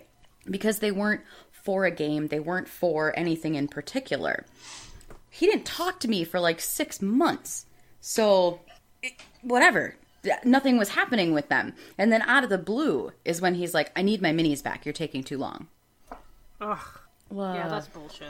Yeah, so I had the minis in my possession for a year, but he wasn't asking for updates. So, and the really shady stuff and where Larry kind of got involved was because he wanted me to drop the minis off at his house. And it was like, okay, no big deal. He lives like 5 miles from where I work. I had already been there before to hang out or whatever, because at one point we were kind of sort of friends. But the day that I was going to drop him off, I'm like, hey, I'm not going to be there till like 5:30 because I went to go get one of my guy friends on a Tuesday night to come with me, so I wasn't the lonely girl all by myself. And he got mad. He's like, no, you need to be here by 5. And I'm like, yeah, but I got to drive from, point A to point B, so it's going to be 5:30. And he's like, no, you need to be here. And it was creepy. It didn't sit right with me. And trust those instincts, woman. Trust those instincts, because they tell you stuff, stuff you're picking up on subliminally or unconsciously. Yeah. That's where Larry almost stepped in and was like, dude, you need to fucking slow your roll. Yeah. Yeah. That's where your shit's going to be in a box sent to you via United States Postal Service, and that's all you're going to get. I think that's actually how it was delivered to him. No, I paid for FedEx. And I did that twofold. He's lucky. I would have shipped that shit space A. That shit would have went Sam. That shit would have been tossed in a box and sent Sam mail. It's bones. It's its own package. I shit you not. I've had people ship me stuff and use bones as packaging. But Sorry. Oh yeah, they bounce really good. I dropped my damn, the huge ass Kraken model I've been working on. I dropped the damn thing on the floor. It bounced. It was fine. I had a little bit of fix up to do. No problem. Bounce back to your hands. You're just like, oh. Kraken football, basketball, whatever. It's not a Kraken. It's a bouncing. The reason I had sent them in a box is because he had gotten the carrying case. So it had all the little compartments to put the minis in. So that needed to get back to him. And he gave me like this leftover container full of metal minis that weren't even Reapers. So I just handed everything in a pile to the lady at FedEx. And I'm like, I don't care how you wrap this. She's like, oh, okay. I'm like, if it rattles, it's fine. She did pack it nice, though. She was very nice about it until I told her the story. She's like, I'm going to drop this on the way to the back. Should wrap it next time. Just like wrap it up in like feminine tissue products or something, so that he has something to cry into when he gets it. That would have been great. Pack that shit in tampons. Yeah, dude, tampons and maxi pads, like just all over everything. Just here you go. You fucking screw that guy. Oh, where were you when we got did? Oh man, that would have been great. So, next time you'll know. You can call me. No. Better than that. Actually, go pick up a cleaning douche. Yes. Yeah. It's fitting for him. Put just add a bottle of douche Pamprin. For the douche. Oh, you should have put menstrual cramp pain or PMS pills in there. Yeah. Some Midol. Nice. Get some Midol in there. Midol, Yeah. You might need these just in case. A little bit of ointment, It's nice doing business with you. That's Preparation H. Pack a bottle of fucking Preparation H in there. I think what needs to happen is somebody. Carl would never go for this. He would laugh his ass off. He would never let me actually do it. Somebody needs to make the Quit Being an Asshole hobby kit, where we just send somebody like a pack of Midol, some feminine products, a bag of gummy dicks, and some Preparation H, just like in a bundle with like a paintbrush or something, and it's just hobby related. Like, you know what? Just chill the fuck out. Quit being a dick. Have you ever seen the cartoon where it's a person and it's a bag of lighthouses? It's gummy lighthouses. But if you look at them and they're up and down, it looks like a lighthouse somewhat. But if you ever turn a bastard to its side, it's all of a sudden you get a bag full of gummy cocks. There is a company online where you can go and send somebody a bag of gummy dicks. You can just send them a bag of dicks. You should have FedExed his ass a glitter bomb. That's what you should have FedExed. The glitter bomb would have been better. Craft awesome. Herpes. Oh my god. Yeah. You never get rid of that shit. Yeah. So that one was scary. The other client, he's understandably unhappy because things are taking a long time, but I think that is because he's so excited for this Shadows of Brimstone. And I get it. It's a fun game, and they're great models, the later ones, not the early ones. And that's the GW box set, right? No, Shadows of Brimstone. Yeah. No, Flying Frog. Okay. And the thing of that, too, is it started off as just 2 sets. And I have no problem painting 2 sets. But then it was, well, I got this expansion. And then I got this other expansion. And, well, I bought a second of this one expansion because I want this monster painted 2 different colors. So what started out as like 100 minis turned into 500. Holy crap. And I love him to pieces because he is patient on certain things. He's not on others. But he'll kick back minis because he doesn't like the way they're painted. And it's like, okay, but we talked about cool. This. And the one that still eats at my soul wasn't even for Shadows of Brimstone. It was for something earlier. It was for Imperial Assault. I painted Darth Vader. And I spent an exorbitant amount of time giving Darth Vader this cool glow from his lightsaber on his flowing cloak. And I was painting my husband's at the same time, so I was painting 2 identical. And I was so excited to give it to him, and he's like, hey, yeah, this looks pretty cool, yeah.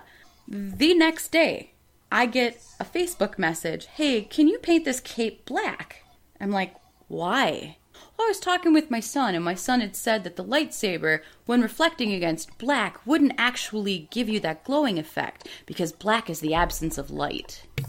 Oh my god. So, I painted over 3 hours of a glowing effect to make it black. I would have said, just send him some paint, so here you go, it's real easy, just, do it yourself.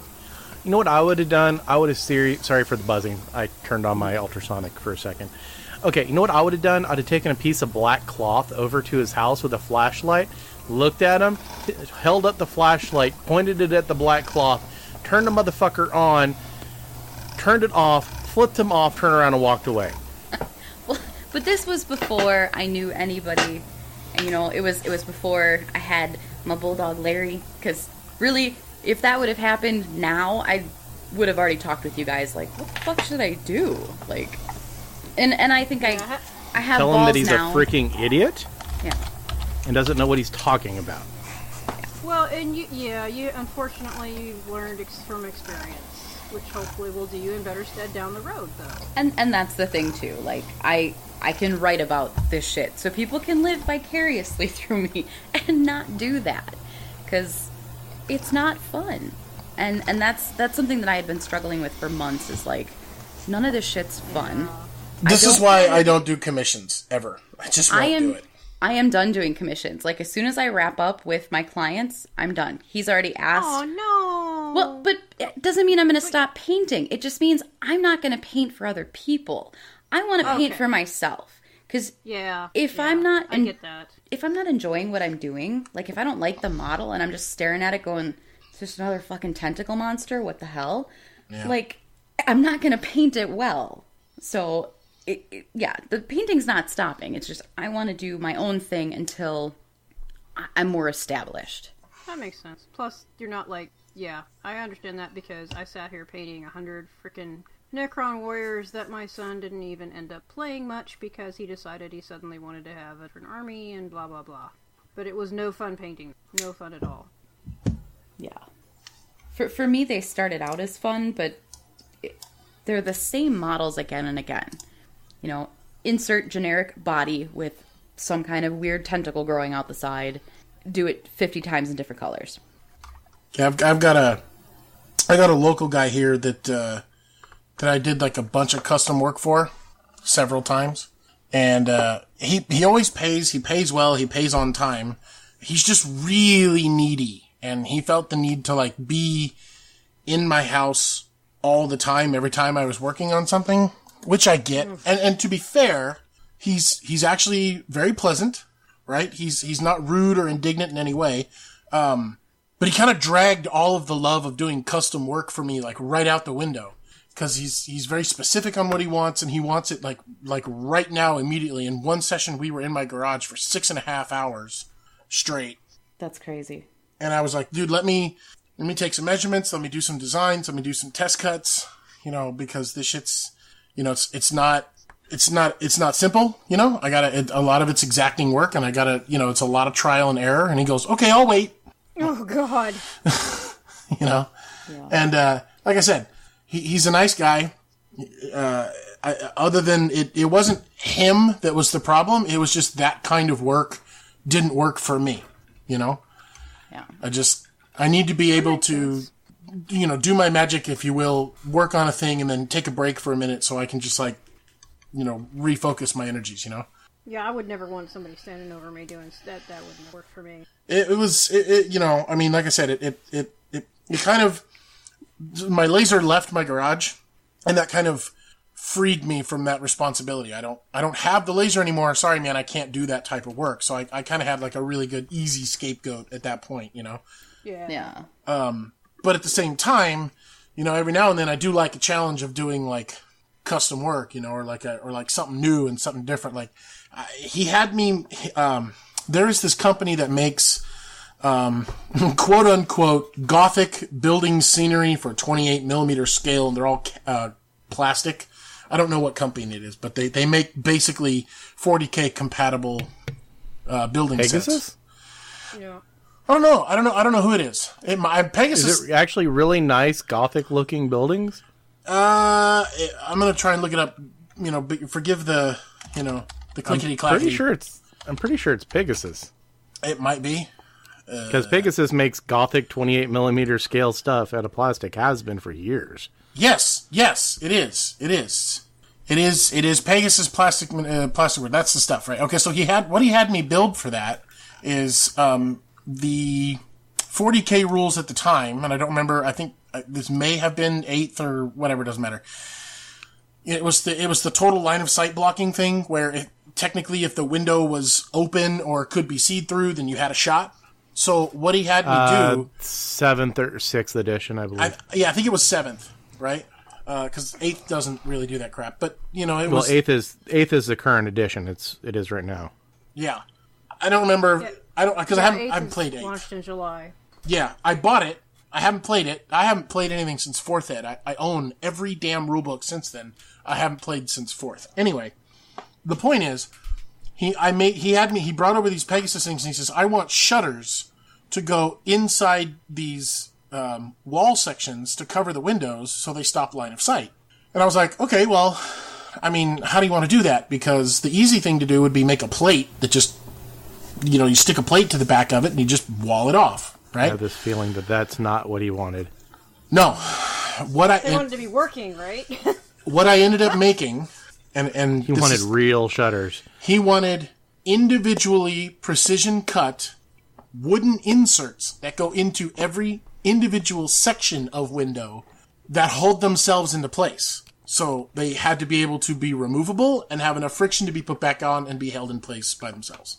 Out of wood, because you know that's a material that doesn't. Popsicle sticks. Because that doesn't wear down after a while. Or react to humidity. Right. I will tell you, I made it work. I was able, but I spent like a good hour with a set of calipers. Because if you look at the sides of these buildings, interior cuts and, different dimensions on the inside of the window, not to mention that the quote-unquote stained glass bar sections are recessed into the window, so thickness came into play, like how thick the material was, and this whole thing. The awesome part about it was I was able to do it, and I charged him my normal rate, and then I turned to him and I said, look, man, I'm not trying to be a dick, but I'm going to charge you $40 for design time. And he goes, wow, that's really steep. I wish you would have told me that before. I said, well, I kind of wish you would have told me that you wanted individual, like this much labor into this. And I said, I'm only going to charge it to you the one time because now that it's designed, I can pump these things out and I can say I have a compatible product. But you're going to pay for the 2 hours it took me to sit here and do this, because I have to. Otherwise, you've been in my garage for 6.5 hours for a product that I'm going to make $10 on? I don't think so. So if anybody's interested, I now have window inserts for Pegasus Hobbies Victorian 28mm scale buildings. Nice. So there's that. So I have a little bit of exciting news that happened like 2 days ago. And it's like, I'm still just completely in awe about it. And it was really cool. So does anybody here know of the Eldar Facebook group?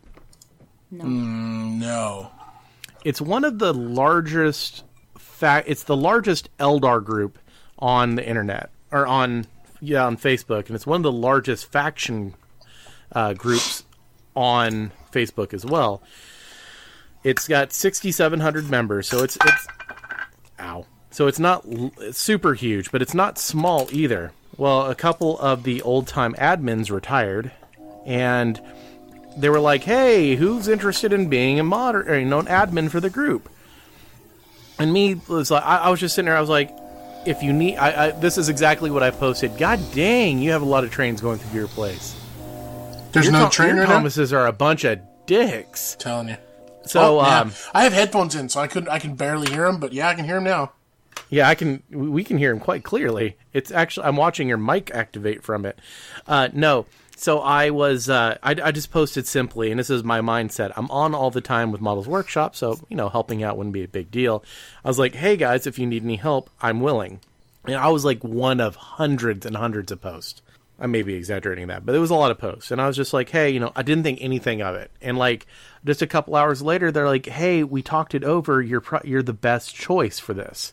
So I'm sitting there, I was like, really? And he's talking, and he's like, he's sitting there and he's like, yeah, you've been around for a while. You always put out solid quality content. The stuff you post has always been good. And you have a really good reputation. I was like, I do. Like, the first thought in my mind is like, I have a good reputation since fucking when? I figured that I'd actually pissed off everybody on Facebook at this point. But yeah, so I was actually made an admin over on the Eldar group for Facebook. I know, Nice. Probably it doesn't seem like a big deal for a lot of people, but I mean, I think it's cool.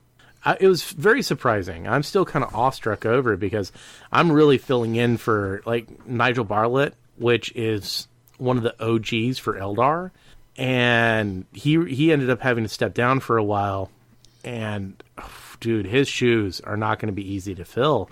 And it's like, and especially since I'm not a rules guy, and a lot of the admins had been rules guys, and they were talking, they're like, what are you? And I was like, I'm a painter. I was like, I'm not going to be able to help out with like rules questions, but any type of equipment stuff, like, hey, I need help on buying a new airbrush. I'm your man, because that's kind of what I do. And so I'm actually going to be doing some live paint events on airbrushing Eldar vehicles, and don't worry, but I'm still going to record them. They'll be published over on our YouTube, but they're going to be live. Oh, it's my Thomas now. Oh, they're having Thomas train signals going on. Yay, how much fun. It's a secret mission type stuff.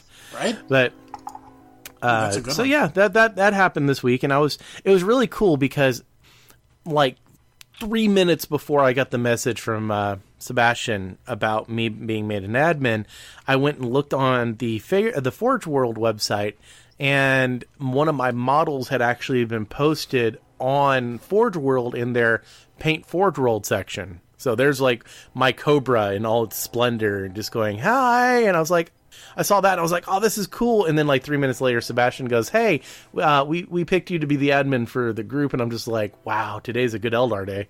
That's awesome. Yeah, I was super stoked about it.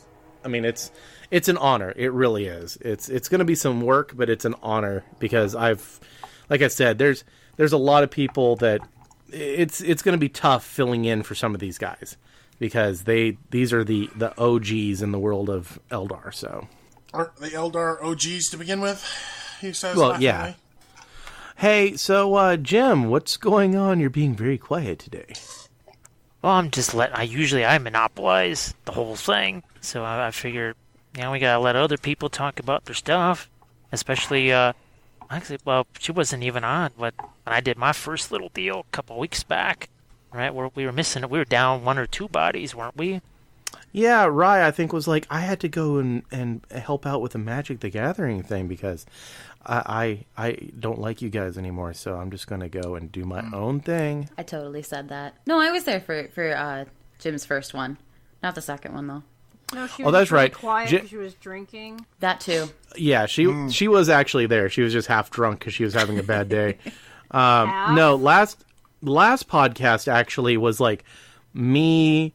Oh, okay, so it started off me and Wayne, and it kind of made me a little sad because Wayne has been like one of our supporters on Patreon since the beginning.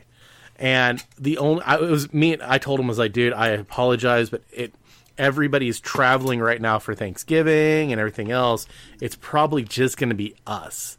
There was a whole bunch of stuff, and he's like, dude, I'm totally cool with that. But I still felt bad because, Yeji couldn't be there. She had something going on.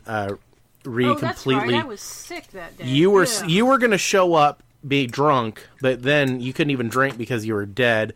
Ryu had to go. That sucked. Ryu was like, I volunteered for something because I don't like you guys. And so I was like, but Clint ended up coming in like 20 minutes after we started, and we had it was a really good podcast. I really enjoyed having Wayne on. We're going to end up having to bring him on again. We talked a lot about Kublai Khan and stuff, so it's really neat. But for our listeners, just to give you a heads up, we actually have now until now until March, pretty much already booked up with guests. We've got some really, really awesome people scheduled.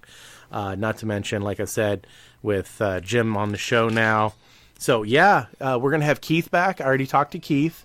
He said he actually is just getting a new studio built. But he should be on sometime in January. We've got Mario from Mats by Mars, or I think that's what it is. He should be coming on soon. Yes, that's him. He's going to be coming on. His stuff's awesome. Herberto, Herberto, the guy who does all these really cool miniature designs and is a really cool 3D sculptor.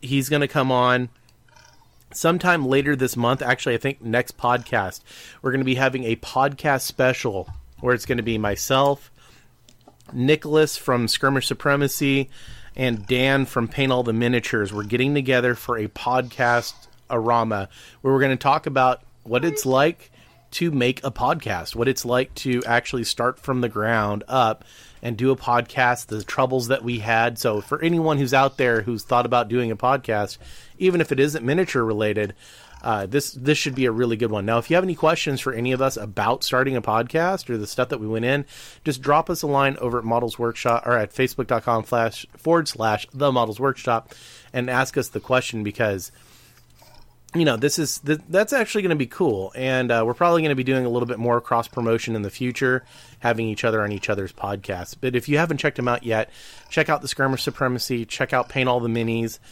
both excellent podcasts, and they're run by some really awesome guys that I've worked with. Like Dan, actually, from Paint All the Minis, he, at one point, he was like, I'm halfway tempted to give up. And I was like, no, just keep on, man. It gets better. Trust me, it gets better. And he did. He kept on, and he worked, and he worked, and he worked, and he actually has... I would not be too surprised, and this is straight up, if he had more downloads than we do. Would not be surprised one bit. And because his show is actually fairly unique and really cool in the concept of it. He's had some big name big name people in the industry on it too. So that's pretty cool. I can't wait. And we have a lot of guests. You end up with guests like me. shut up. And yeah, I'm playing catch up because everybody who I've invited recently it's people that I've been meaning to ask literally for years, or a year at least. Because as everyone who listens knows, we fucking slacked, and I apologize. It's partly my fault. I went more bitchy than I did like informational. But we're back and we're bringing it with fucking passion because we're better now. No, it is. I learned a lesson. I seriously did. Our numbers started dropping drastically, and I'm like, what the fuck happened between now and then? And I looked at it and I was like, well, back then it was positive information, doing a lot of cool stuff, and being helpful. And this situation, it was Bitchy Larry. That's what it was. It was Bitchy Larry. And I was like, okay, so Bitchy Larry is not popular Larry. I understand some people like my rants. And that's not Bitchy Larry. That's just Larry going passionately on a topic. Like, I could go on a small rant because I actually used a Patriot 105 Extreme today. And I actually used my Patriot 105. I switched back and forth. I had a buddy of mine who was a fan of the podcast and a fan of the website come over. I met him like 2 years ago. He only lives 7 miles down. So we're going to be doing more painting like in-house now. Like every couple of weeks we're going to be getting together and painting. So hopefully now that I have someone to paint with, it's going to show more stuff coming out. But anyways, he brought over his Extreme. Part of that. Sorry, go ahead. I was saying he brought over his Extreme, and this is one thing I have to say. No, it is not worth the extra money between the Patriot and the Patriot Extreme. I cannot honestly with good conscience say that it is. The airbrush has a couple minor changes. The air valve that's on the bottom of it, honestly, does not need to be there. I've never used it. And I do have other airbrushes that have that valve, and I have used it. On this one, I didn't. Because if I'm using a 105, I'm using it at high pressure for a reason. So, never use the valve. I think that's worthless. I don't think it's a good value to have it on there, and it adds a significant cost. The trigger, yes, absolutely. The trigger's awesome. Love the trigger. I think it's What's great. different about the trigger? It's about 5 millimeters taller. You can order... I have tall triggers on all 3 of my Badger brushes. You can order that trigger separately. Right. It's the high roller trigger, and it was... the high roller trigger originally came out with the Extreme. It was built for the Extreme. Ken went on later to offer it for sale separately. Now, the high roller trigger... Best money I ever spent on my airbrush. Right. I will say if you own a Badger airbrush, because they all use the same trigger, if you own a Badger and you have a chance to order some high roller triggers, yeah, at $10 a pop, and I've heard that you can get them cheaper if you actually go to a convention or talk to Ken. Yeah, it's worth it. It really is. I thought that was great. The finish that was on it, they say that it's a special finish, and yeah, it wasn't all that special. It was just like, eh. And the only other difference between the 105 and the Extreme version is that the Extreme comes with the 0.3 millimeter needle and the normal Patriot comes with the 0.4. And that's easy enough to do just by ordering parts because it's an interchangeable needle set. And it has that little plastic piece that the Sotar has, and that it's supposed to make it more ergonomic. I honestly hate it. I think it looks tacky as hell. Personally, I don't like it on the Sotar, and I didn't like it on the 105. So, honestly, take this away from it. If you're going to buy anything, just buy a damn regular Patriot 105, order the high roller trigger, and order the 0.3 millimeter needle set. It'll still cost you less than ordering the Extreme, and you're going to get basically the same user experience. The only thing you're going to be missing is the airflow valve on the bottom that, honestly, I don't see as that big of a deal. Now, I'm not saying that Badgers are bad airbrushes. I just don't think that the cost to, what's the word I'm looking for? The price to performance ratio is there with the Extreme versus the normal 105. My number one recommended airbrush is still the Patriot 105, followed up by the Infinity. At least for, like, airbrushing miniatures anyway, right? Because, I mean, the Badger airbrushes aren't specifically just miniature airbrushes. I've seen them being used for, T-shirts and stuff like that as well. Right. Well, Patriot. The one cool thing about Badgers is they run Teflon seals, which means you can actually use automotive paints. Which I'm getting into automotive paints, and I have like all my Spastics, which are a corrosive automotive. So you have to run something with a Teflon seal. And Badgers run Teflon seals in their airbrushes. They always have, and that's a good thing about them.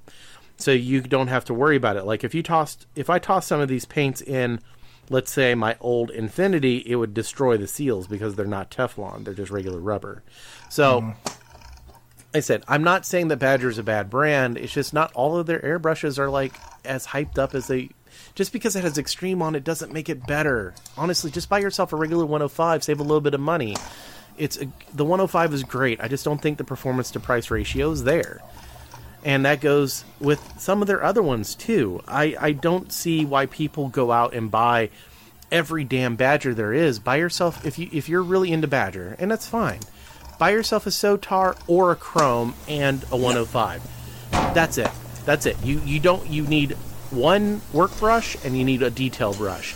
I've got a Sotar, a Chrome, and a Badger 360.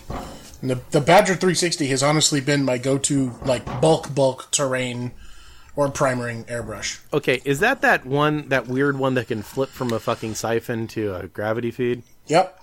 Does that actually work? Yep. Really? Cool. Yes, it does. See, that's what I need. I really want an airbrush that is worth using for terrain. The other thing I like about it is it's got a really small like cup on top when you're just using it in gravity feed, but because you can turn that cup literally 360 degrees, it turns all the way around, it does not come off. If you want to paint something sideways, you can turn your airbrush sideways and turn the cup, and you don't spill shit everywhere. So you can now honestly, do that. Honestly, Amy, if I was going to suggest an airbrush for you, I would, because I know what you paint. I know what style of stuff you paint. I would say for you, honestly, buy yourself a 105 and just buy a couple conversion kits. You're fine. You don't need anything other than that.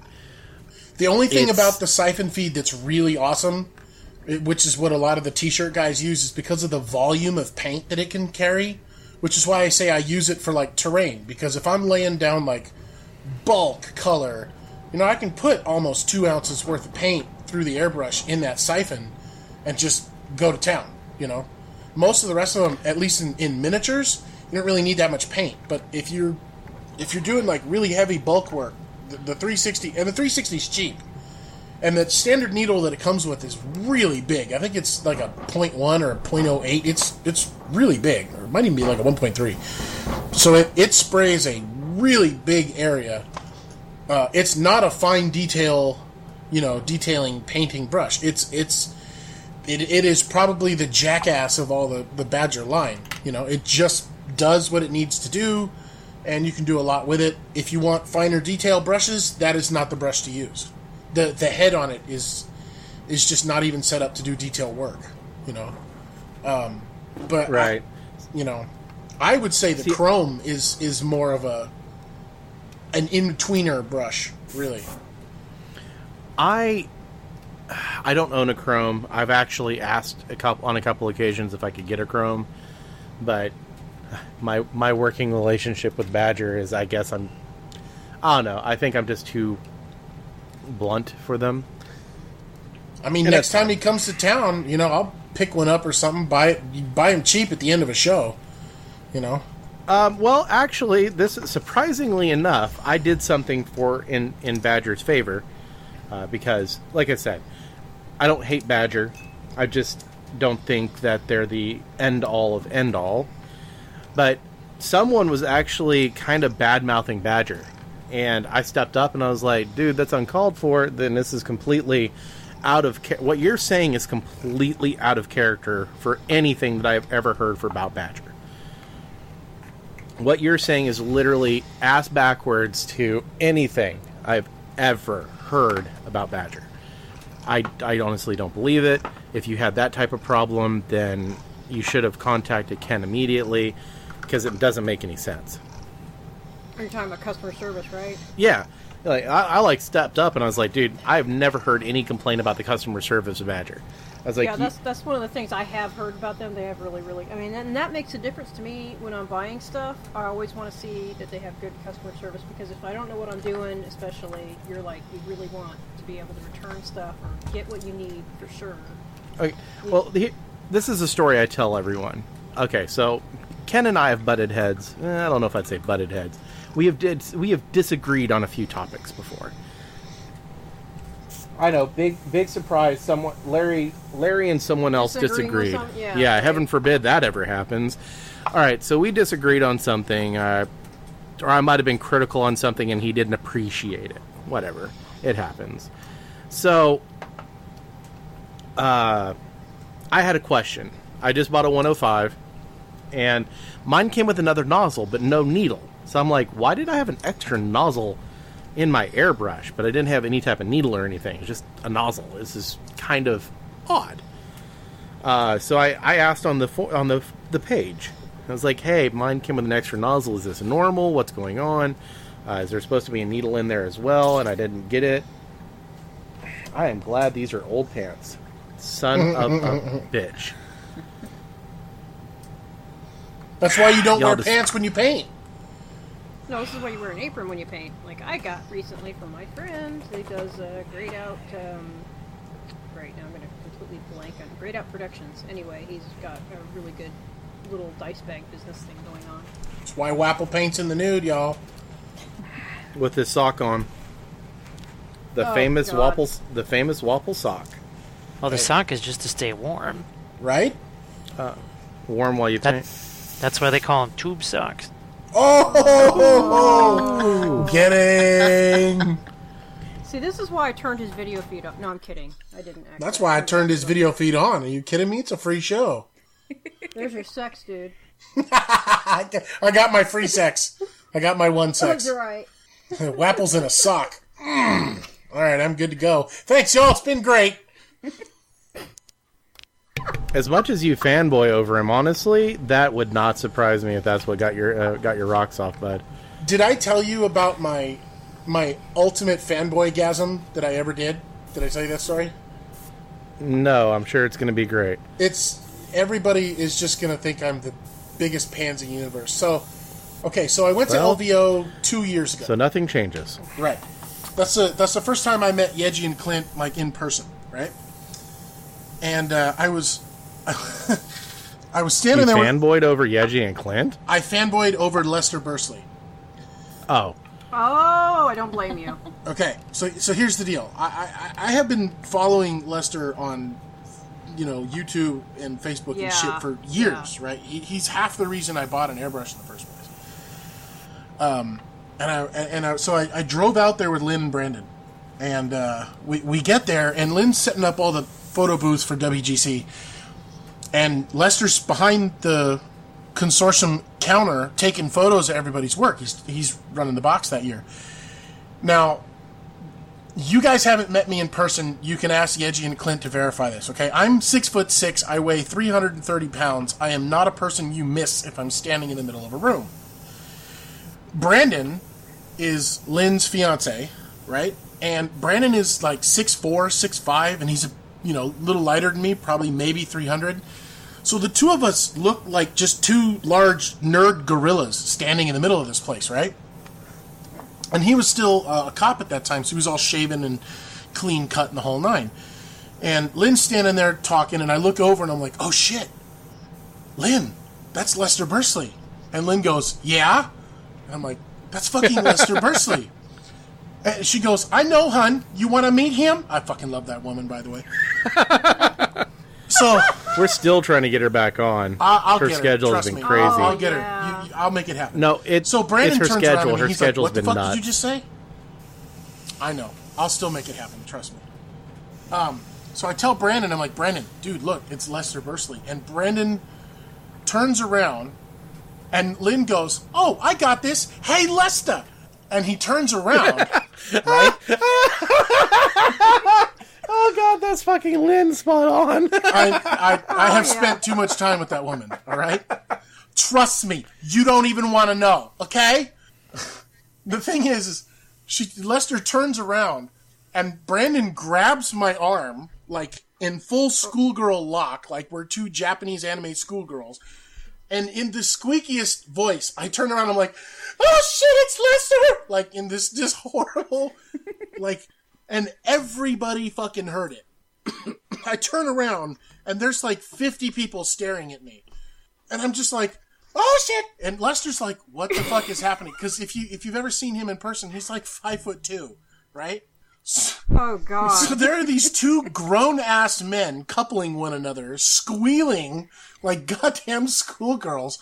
And then Lynn made an introduction and I got to meet him. And to this day, every time he pops onto a hangout, I'll pop in and I'll go, oh shit, it's Lester! And he'll fucking laugh about it. I remember, okay, so my first impressions with Lester, I have this really bad habit, I guess, of really kind of pissing people off. What? It's a gift. So, the first time I ever interacted with Lester, and I don't know if he remembers this, I hope he doesn't, because in all honesty, I feel so bad about doing this because I have come to find out that Lester is actually an absolutely amazing person. And he's like the nicest dude you'll ever meet in the history of dudes. Like, really, he's so chill. Right. I straight up, because this is whenever he was still doing Awesome Paint Job a lot. Yeah. I straight up, my introduction to Lester was calling him a Badger fanboy. I feel so bad about that now. That's kind of happens when you're sponsored by them. Well, and Yeah, I Larry, did actually, come on, I did. Fanboy is not a bad word. I did, and technically, no, it's not. I'm an Infinity fanboy. Guilty. It's not a bad thing. And yeah, he's sponsored by him, but he does like the airbrushes, and that's cool. I love passion, and he's passionate about them. But, okay, I remember what it was. He actually kind of said, it wasn't a derogatory, but he made a disparaging remark about the Infinity, and I'm like, and I said something along the lines of, the only reason you're saying that is because you're a Badger fanboy and a corporate sellout. Oh, okay, that last was not nice. Damn. Well, he said something about what I'm passionate about. I love my Infinities. So, yeah, I was a bit catty, and I was definitely a dick on that. And I totally feel bad, totally horrible about it. Because, honestly, I had never tried a Badger, and my opinion on them have changed since then. They are actually pretty damn good airbrushes. I still think that the Infinity is the Ferrari of airbrushes, but Badgers is the Jeep of airbrushes. And when I say it's the Jeep, it's tough, it's rugged, and it's damn fun to drive. Workhorse, kind of. Right. I mean, like I said, it's my opinion on them changed, so it's completely different now. And like I said, I felt bad because I have discovered a few things about Lester. Like, he's actually one of the in a hobby filled with absolute egotistical assholes, and I'll count myself among one of them. He is actually very refreshing to talk to. He is very super chill. Yeah, he is super chill. He is super nice. He's super cool. I could definitely. Sorry. That's Larry. Oh, okay. I could definitely see. I was trying to be quiet about it. I could definitely see just chilling out and having a beer with the dude. Like, that's the easiest. Jim. That was the easiest thing, dude. Like, you know, he I don't know. He's just really easy to talk to. Like, I get really intimidated anytime I walk around. Like, I've never seen him at ReaperCon, but like, I've seen James and Kathy at ReaperCon a couple of times. I actually said hi to Kathy this year. She had no idea who I was, but that's okay. She recognizes me online. She doesn't recognize me in person. But like, I don't really like approach quote unquote names, right? I get super like standoffish. Like, I don't want to bother you. And I don't, actually James said it, in a podcast, I think it was like 2 podcasts ago, about just the inordinate amount of people at ReaperCon that come up to you wanting advice and feedback and the whole nine. And that whole thing just kind of makes me like skittish about approaching anybody. Just anybody, you know? But yeah, I after my squee, approaching Lester was fine. It was just, hey, you know. That's funny, because then you're like, oh, hey, how you doing? Yeah, well, then I'm just, you know, me and Brandon are forever known as the Squee Dudes, so, you know. Gotta break the ice somehow. That was a hell of an icebreaker. so here's the question: if you saw me at a convention, would you like come up and talk to me? I would probably have a hard time recognizing you, honestly. Wow. That's really true. Well, dude, let's be honest here. We all look like everybody else, right? You have a beard and a goatee, or I don't know what your facial hair is like at this certain point in time. I have a neon red goatee, and I look like I swallowed fucking Bob Ross and popped his head, and scalped him and stuck it on my head. I don't know all that. Do you not? We're Facebook friends. Do you not look at any of my pictures, or did you seriously fucking block me? I didn't block you on Facebook, dude. No.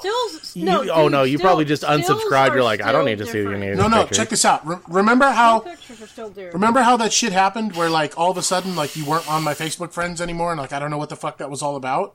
That same thing happened to Yeji not too long ago. It also just recently dropped Caleb Wissenbach. Like I was trying to tag Caleb in a post, and I'm like, dude, Caleb's not my friend anymore. What's up with that? And I messaged him. I'm like, hey, did I do something wrong? He goes, no, did I? I'm like, no. You guys are like, and I go through my history list. I'm like, why the hell are random people dropping off my shit? There's like 10 people now that have randomly just been like, no, I don't want to be friends with you. Fuck you. And I ask them, and they're like, no, I thought you got mad at me. So I'm either being hacked or my shit's broken or I don't know what. Facebook sucks. You know who else that happened to? I do have kids. Sarge. I was sitting there, and okay, so I had a nervous breakdown, and I unfriended a lot of people.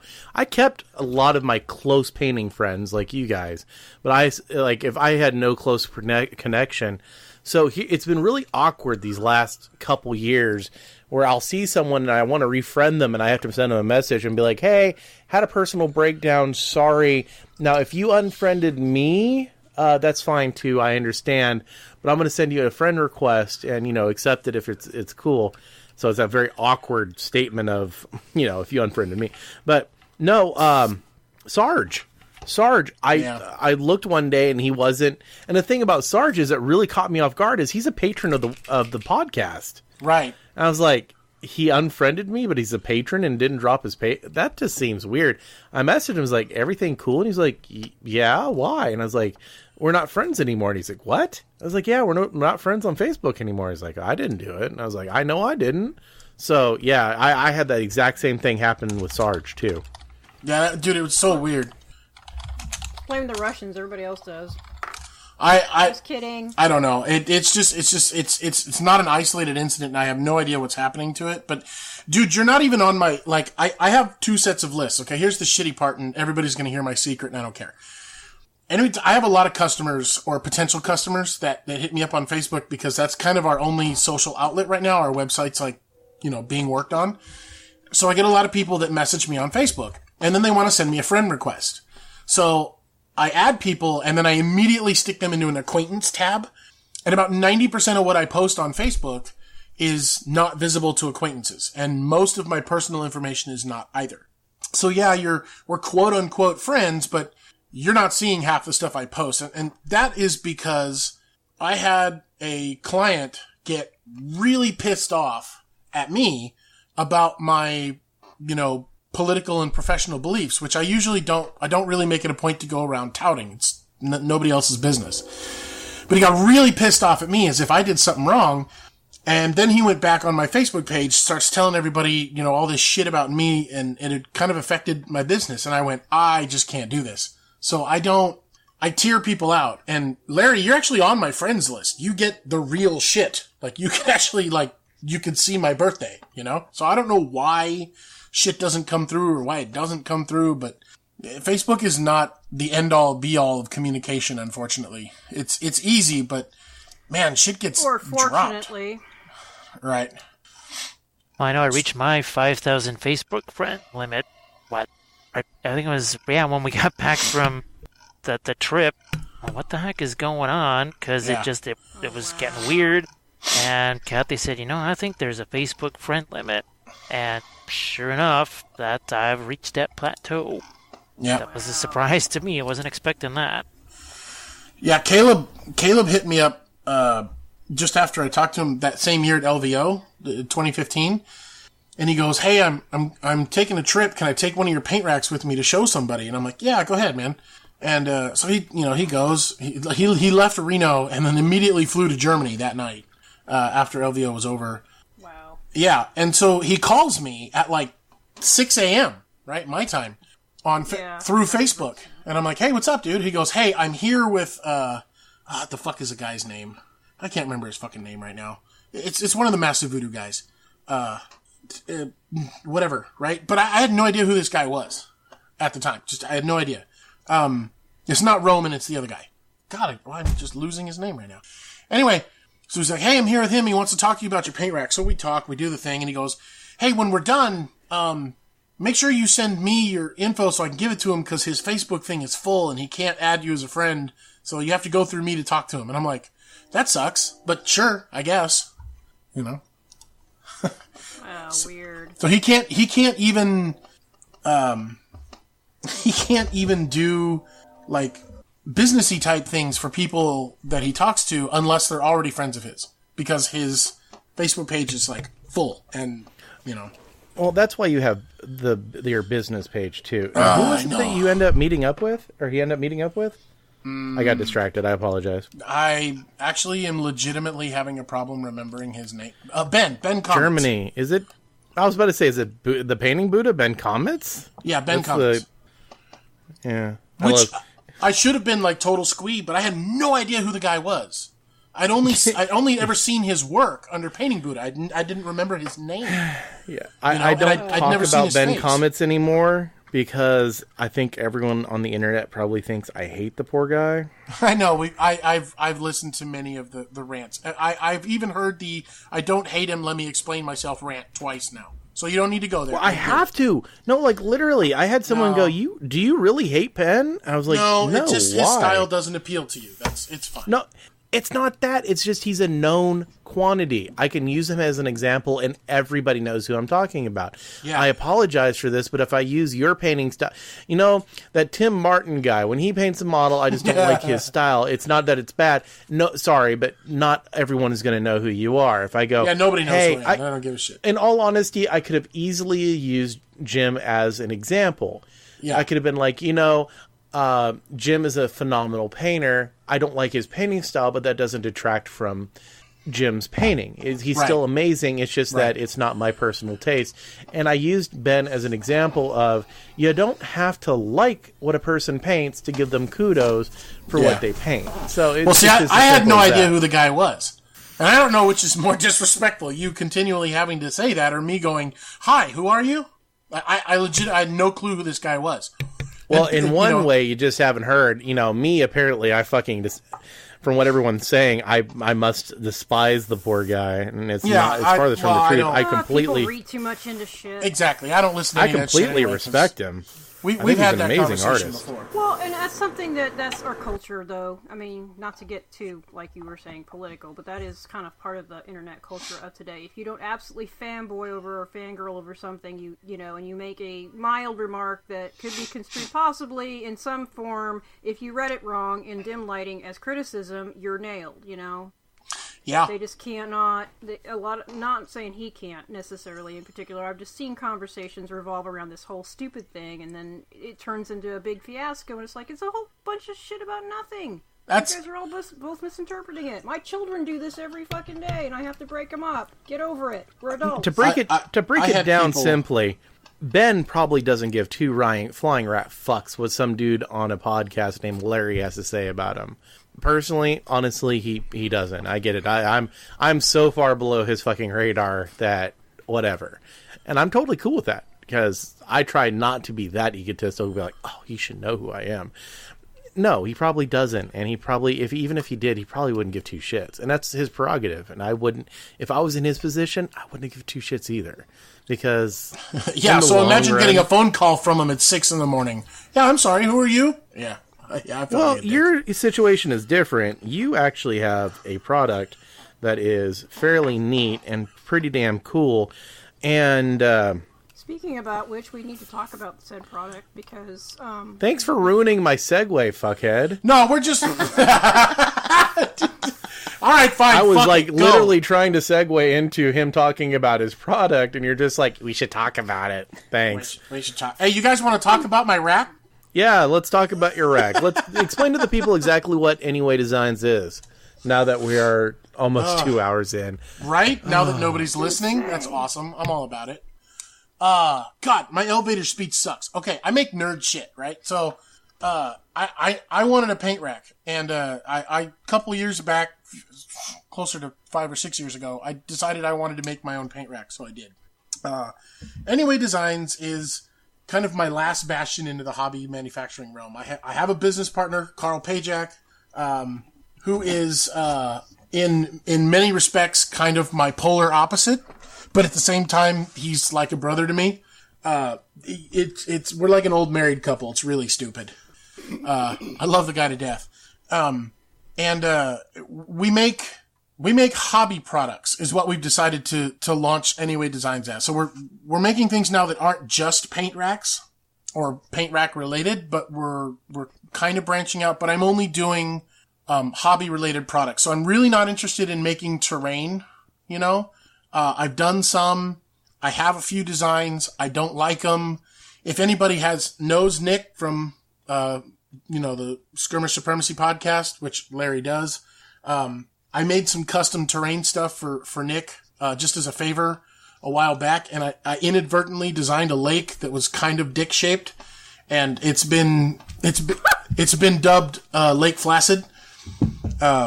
I've seen it. It really does look like a very large wet cock. It's just one of those things where he's like, dude, what's up with the dick? I'm like, damn, dude, I didn't even see it. Like, you say dick, I see lake. I mean, whatever. Well, the new saying is, you need to turn that bed into an ocean. So right, turn that table into an ocean. If you want to see a picture of Lake Flaccid in its original standings all the way up to like primed and painted, go check out Nick's page. Like, you can see him there. It's really funny. Thanks, Dick, for completely hey, fuck these guys. Don't go to their website. Right? Go to their competitor's website because, it has Lake Flaccid on it, and you want to see a monster cock. I get a lot of people that ask me, like, what else do you make? I'm like, I make paint racks. Like, that's what I do. Like, me personally. You should see passion. Mount Brownstone that looks like a large anus. I'll make a crater. I'll make a crater that looks like an anus for you. I'll get it done. Oh. Hey, and then maybe you'll actually send people to my website if you do. I'll completely take. I'll send. I'll completely take crater anus. Yeah. That's gonna happen now. It has to. I can't not do it now. So that's happening. I would believe you if for like the last 2.5 years you haven't literally been like, hey, I'll send you a sample of the rack so you can talk about it and you can show it off. I totally will. I'm going to. It'll be in the mail next week. Oh, and maybe next month. Oh, hold on. Let's you know what? I'm just gonna tell does 2021 sound good for you at all ever, so that you'll just shut up about it and then magically they'll show up. At this point, that's kind of what I believe. It's so stupid. Okay, so going back to my horrible pre-penis elevator speech. Your pre-penis? Pre-penis elevator speech. What was it like when you were a girl, Tim? Ooh. Well, my name was Kim. Hey. Not having a penis does not equal a girl. I could have been a eunuch. Well, okay, fair enough. But if I didn't have one and I went to have, I don't know, getting off topic. Okay, yeah, so I make paint racks. That's what I do. And I was actually going to tie this into the conversation we were just having about, people misidentifying things, because I get a lot of comments on my stuff where, this looks identical to XYZ's product, and, this is the same as this, or, go get this brand because they're better. Well, okay, I have a really biased opinion of better for obvious reasons. I was not happy with the offerings that were currently available to me in the paint rack world, or I would have just bought those. I did not like them for various reasons. So I made my own. And one of the things I don't like, despite seeing some really kick-ass designs that have come out to the world, design-wise, I despise MDF as a structural component. It is absolute garbage as a material for structural components. If you're going to put weight on it, it has to be so thick that it can actually take some weight if the humidity changes or it gets water spilled on it or whatever. But just structurally, I think it's a terrible material. And I've seen a lot of great designs that I looked at and said, I want to buy that, ruined in my mind because I would buy it. I live in Texas, and if I spill paint on this bitch after a year, it's going to wilt, and it's just going to die. And I have customers that have come to me and bought really big sets simply because I don't make things out of MDF. And I don't make them out of acrylic either. Acrylic is really pretty. I get it, but it's also a very brittle material, you know? And when it snaps, it snaps. And you either have to like weld or epoxy it back together, and then a lot of the, you know, beauty that was in it is taken away by these large gaping cracks with a shit ton of glue in them, you know? So I make things out of plywood. Some people like big gaping cracks. Some people do like gaping cracks. And no, not at all. You know, but I won't make Lake Placid out of a big giant crack. It's got to be made out of sturdy material. So you're saying Lake Placid has to be hard. Isn't that kind of going against the tenet of Placid? I didn't name the lake. I only provided them a source material. Lake Erectus? I did not make the lake to look like a penis. It just ended up that way. So, I make paint racks. I make some pretty cool stuff, I think. But again, my opinion is completely biased. And I'll tell you what, and Larry and I have had this discussion many times, because he actually buys the one thing I'm about to tell everybody. If you want wall-hanging paint racks that go on a wall that are flat, that hang up a bunch of paint rack, go on Amazon and buy nail polish racks. Because I concur. Am I going to do it? Do I have wall options? Yes, I totally have wall options.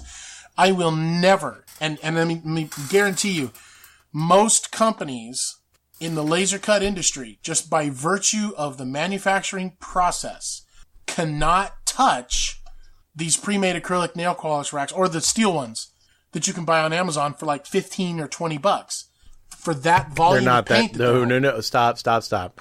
If you're going to sell them, then sell them correctly. No, I'm not trying to sell them at all. I sell my shit. Right. The ones that I use, they're steel, they're fingernail polish racks, they're 6 rows, and they are $40. They are and not how many paints that do they cheap. hold? I have almost an entire... If you put a single paint all the way across, you're looking at... Hold on. 1, 2, 3, 4, 5, 6, 7, 8, 9, 10, 11, 12, 13, 14, 15, 16, 17, 18, 19, 20, 21, 22, 23, 24, 25, 26, 27, 28. 28 across, 6 rows on war colors. So roughly math. 150? A little bit more than 150, probably closer to 175. Right. So looking like I just personally, the way I manufacture stuff, I can't touch that. Like steel is obviously much more structurally sound than anything I can cut on my laser. So do it. And you know, of my competitors' products that I've seen that can hold that volume of paint, you know, they're in the same price range, but again, it's the material choice that it's not steel, right? So, you know, that's just my 2 cents. If you want a wall rack, go buy a nail polish holder rack. I think it's going to serve you much better. Now, if it doesn't suit your fancy and you want something on your table, because I am a table rack person, I prefer to have them directly in front of me in my workspace, not on a wall, because I don't like turning around or getting up to reach for my shit. That's just a personal preference. That's a wholly different process. You know, then I can help you out. And, you know, I've had people criticize that, you know, my stuff is too expensive. Well, each paint rack of mine is $20 for each individual module. And it depends, you know, the volume of what it holds depends on the paint brand, because that I am aware of. There's not a single brand on the market I don't accommodate, and if there is, I will make a custom set for it. And my 3 basic sizes accommodate something like 45 different manufacturers of paint from various different industries. I'm still sitting here waiting. False promises to be delivered. You know what's even worse about your set in particular? It's free.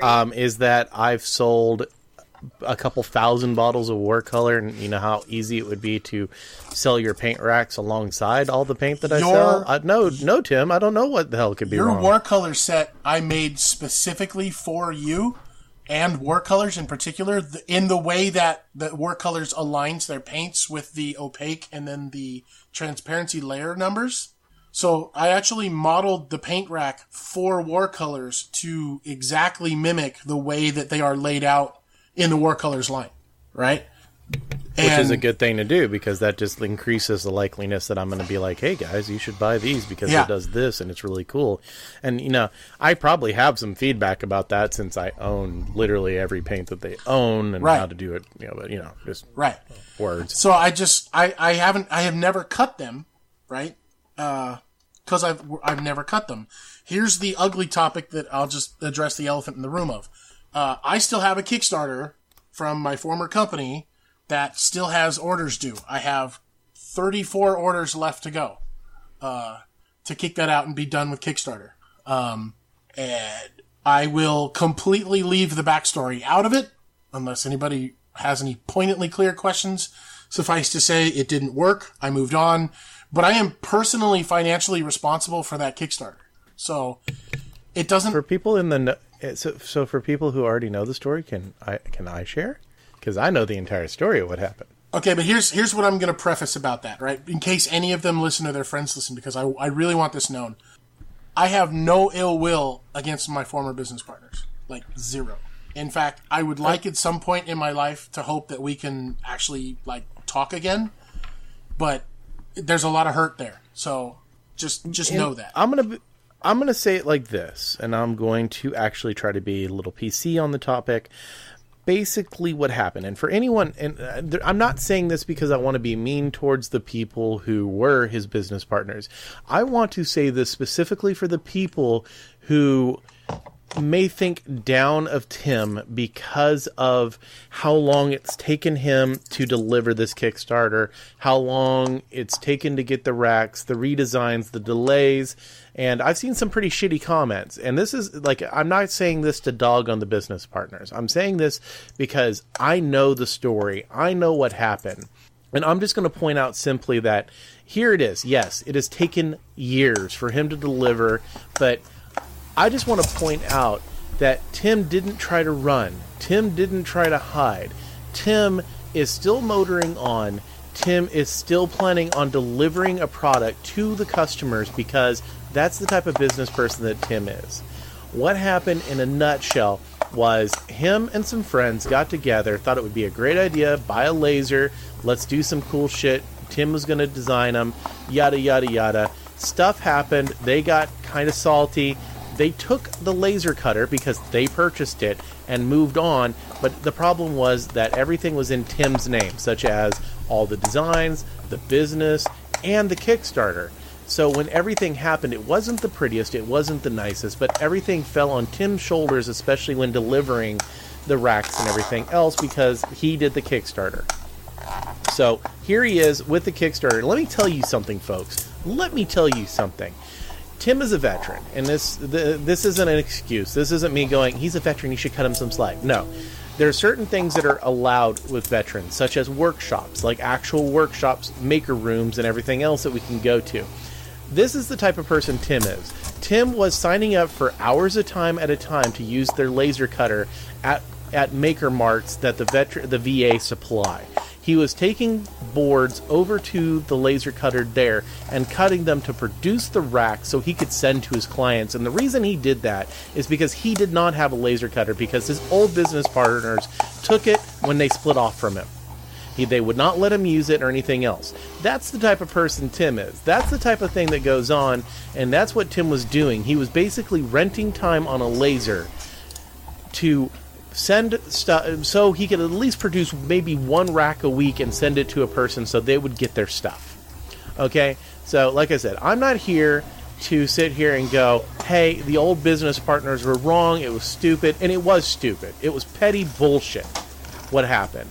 And it was salty, and honestly, when things finally cool down, if you do listen to this show, I understand that shit happened both ways, but what you did could have honestly fucked this person up in the entire industry from the get-go, because that was honestly some bullshit, salty-ass stuff that you did.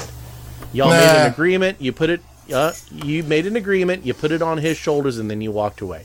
That's all I'm going to say on this, and I understand that Tim probably owes you guys an apology as well. I get that, and that's the entire business thing. But I'm going to point out... We've kind of made up. I had a final discussion with them when everything was said and done to agree to how we were going to split ways and with what. We didn't end on pleasant terms per se, right? And I get that. That's the part that bugs me. The point, Tim, that I'm trying to make is Tim could have walked away. Tim could have said, I'm done. I'm not going to fulfill the Kickstarter. I'm going to walk away because I got burned on this. I got smashed on this deal and everything else. But Tim, no, he didn't. He was using what little money he had at the time to go buy wood supplies, to go to, and I'm not trying to sell a sob story. Yeah, actually, fuck it, I am, because it's true. I'm not exaggerating the story. I'm not fucking lying, and he might not want me to tell it. But at the time that this all happened, he was financially hurting. And he was taking what money he could put together, going and buying the wood, renting laser time at a maker workshop that the VA runs to cut racks to send to people. Then he finally was able to talk to another guy, the guy he's currently in business with, and he sold him, even with all the stuff. And you know what? One of the selling conditions of him joining the team and designing the stuff for this guy, it was that he was able to fulfill the Kickstarter out of the company's money because he was obligated to, and he would not have felt right otherwise. So for any person that's out there who listens, who may have a ill will in your heart, or a snarky ass comment, or some salty, shady shit that you want to say because Tim is taking a long time on these racks and getting them out to you, I'm going to put it like this: Tim has bent over backwards to make sure that you will. It may be a few years, and I understand the frustration, but he's going to make sure that you get one. And I'm going to get off my soapbox now, but I'm just going to let you know. I've known Tim for years. Ever since I started this Kickstarter, I've known Tim. And I know Tim has been busting his balls to make sure that number has went from hundreds of racks that he owed to 30-something racks that he owes. So I understand that people are upset. I understand that people are salty. But you don't understand the sacrifices that were made to make sure that you're not getting fucked in the long run. Well, I do appreciate that. I will clarify two things. One, the organization that I was doing it was through Tech Shop, which was a member-funded place that I did get a free year's membership through the VA. After the first year was up, I actually had to pay for my membership. So I've had to pay for that membership to Tech Shop, which recently closed, by the way, unfortunately. Excuse me. It's really unfortunate because Tech Shop was a great place for people to get started. A lot of folks in similar positions to me trying to get started in any amount of maker world. So shout out to my Tech Shop people if you're listening. But another one to further incur the sob story here is I actually cashed out my federal retirement from the government for all my time in civil service, because when it all happened, I pledged that I would either get people their product, or they had like 2 months, in a specific 2-month window when I cashed out my retirement, to cash out and issue people refunds. And I did. I issued probably, $3,000 or $4,000 worth of refunds. The rest of my money went towards paying off a lot of the expenses I'd incurred in the meantime on a personal level, just trying to get some stuff done. So the point is, getting off the ground with a new product line is not easy, right? It costs a lot of money. It takes a lot of time. And Larry will also tell you, having read my post, that honestly there are days when you just want to quit, but I have a legal responsibility to these people. I have a personal responsibility to these people. But I have a personal responsibility to myself to get it done. You can call it foolish pride if you want, but it's really important to me that I finish it, and I finish it well. And there are many of heated discussions Carl and I have had about Kickstarter, because if it were up to Carl, he would love to just toss it out the window and give everybody the finger and say, your beef is with the other people, not Tim, tough shit. But the way I worded the negotiations, we had our lawyer look at we have a lawyer on retainer for the business for other reasons, but she reviewed the contract and said, no, the company is now responsible for getting Kickstarter done. So, I don't take it lightly. It's going to get done. They're going to get what they were promised. I've incentivized it so that all of my backers get more than what they paid for by current retail standards, even at a discount break. So even if I were to apply a discount to their orders, they would actually still be coming out ahead, because I need them to get their value. I have gotten nothing but positive feedback from the people who have gotten their orders, which is a good thing. Even some of my loudest critics that have gotten their orders are silenced and happy. It's unfortunate that I can't talk to them because I like to maintain a pretty good relationship with all of my customers. And for the most part, a lot of my customers have become my friends, especially since we all kind of share the same hobby. And that's really kind of fun because, you know, how often do you get to, like, you know, really personally engage with your customer base? And I would say more of my customers sell my product daily better than I do. And that's how it goes. No, in all seriousness, word of mouth is the most important thing that you can get.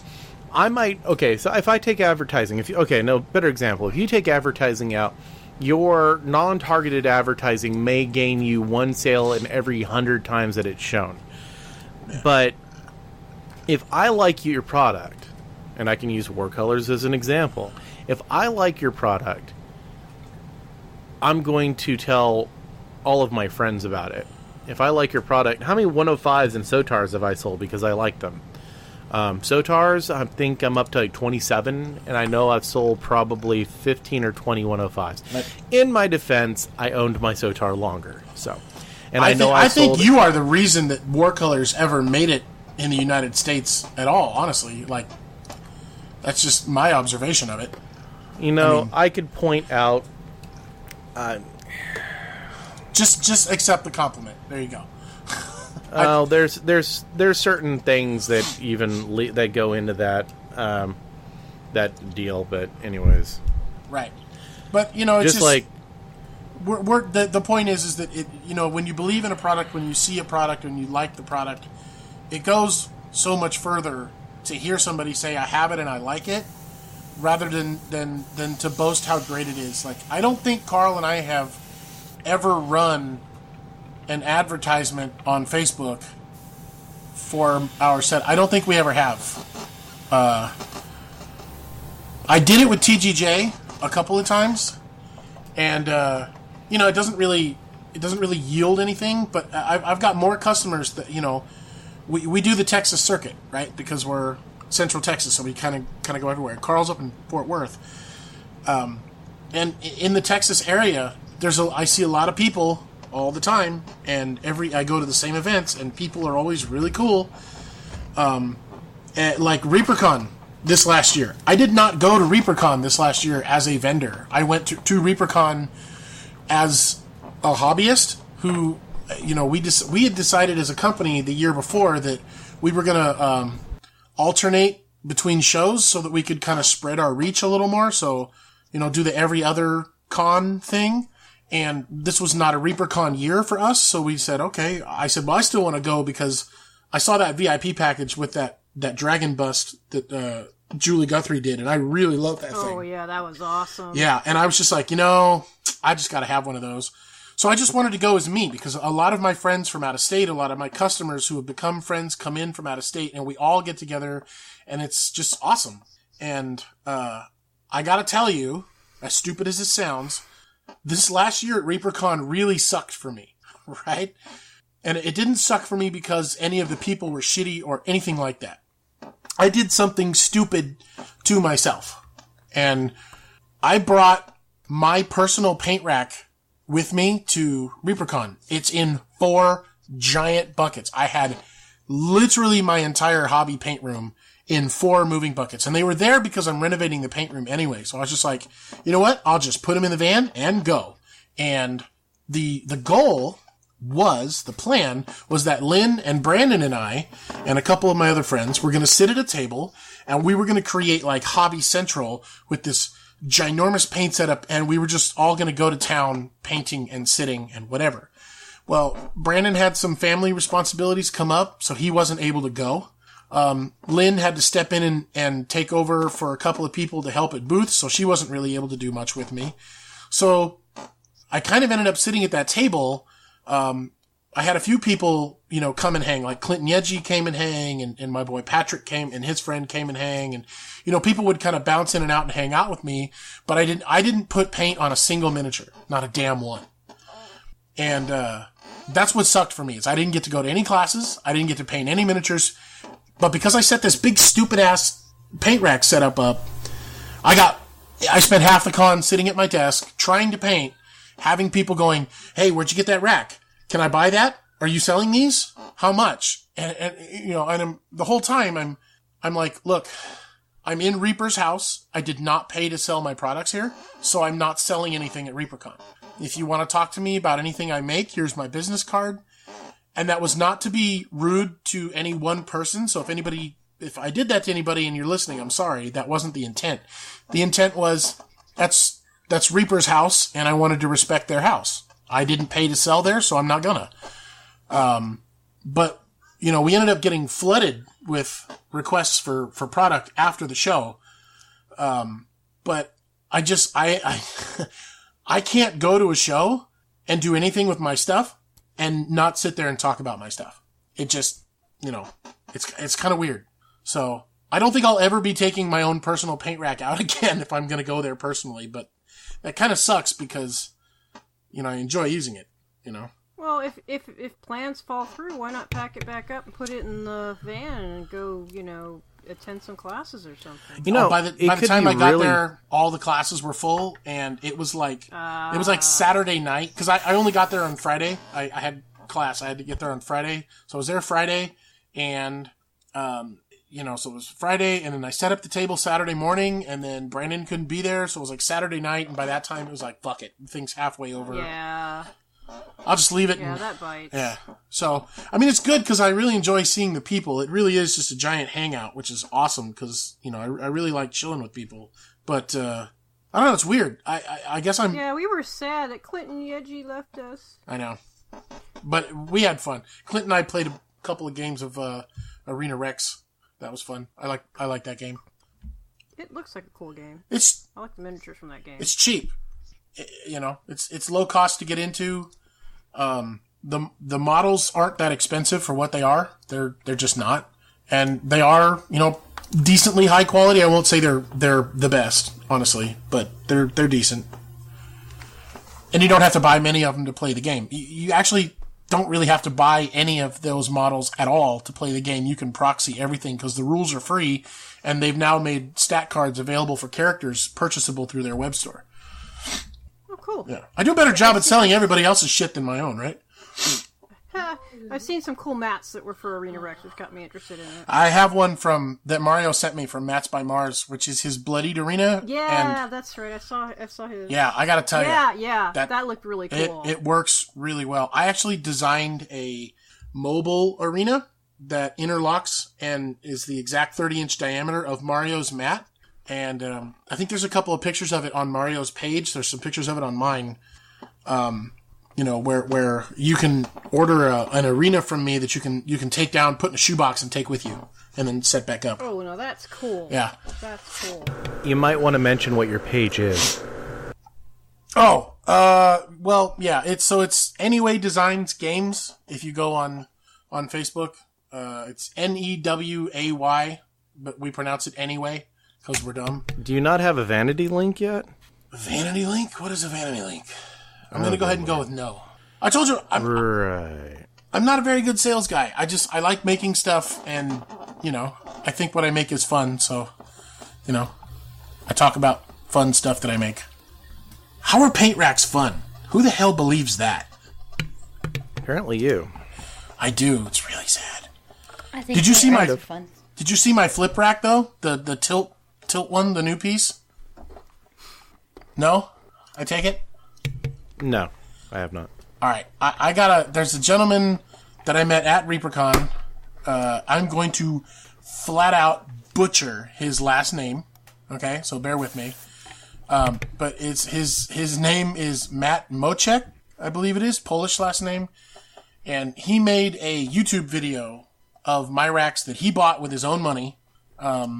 Of the setup he bought, and he kind of shows the tilt rack system on there. So I designed in the space of the cubbyhole, you pull this tray out, and then it tilts down at a 50-degree angle, roughly, so that you have like a wall of paint in front of you, and then when you're done, you just flip them back up and push them in, and everything's put away, and it doesn't take up any more than 8 inches of your desk. So it's a storage and use solution that I think works really cool. if anybody's remotely interested. I don't know how to describe it other than I think it's cool. I'm really happy with it. It's the only piece of my product line that I've ever been so happy with that I decided to just make myself a bunch because I wanted them before I released it to anybody, even Carl. And I made myself like 4 or 5 of them just because I wanted them that bad. I've been really happy with them. So it's a thing.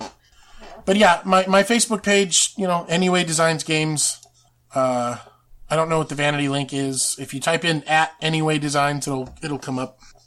Then the cover photo is a little movie I did of mostly customer shots. I think there's only 2 or 3 photos out of that whole thing that aren't customer shots. So most of them are people have gone home and done their thing and taken a picture of their setup and they let me use them for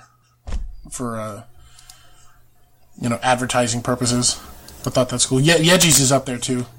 Yeji and Clint have one of my setups. So, boo on her for not being here.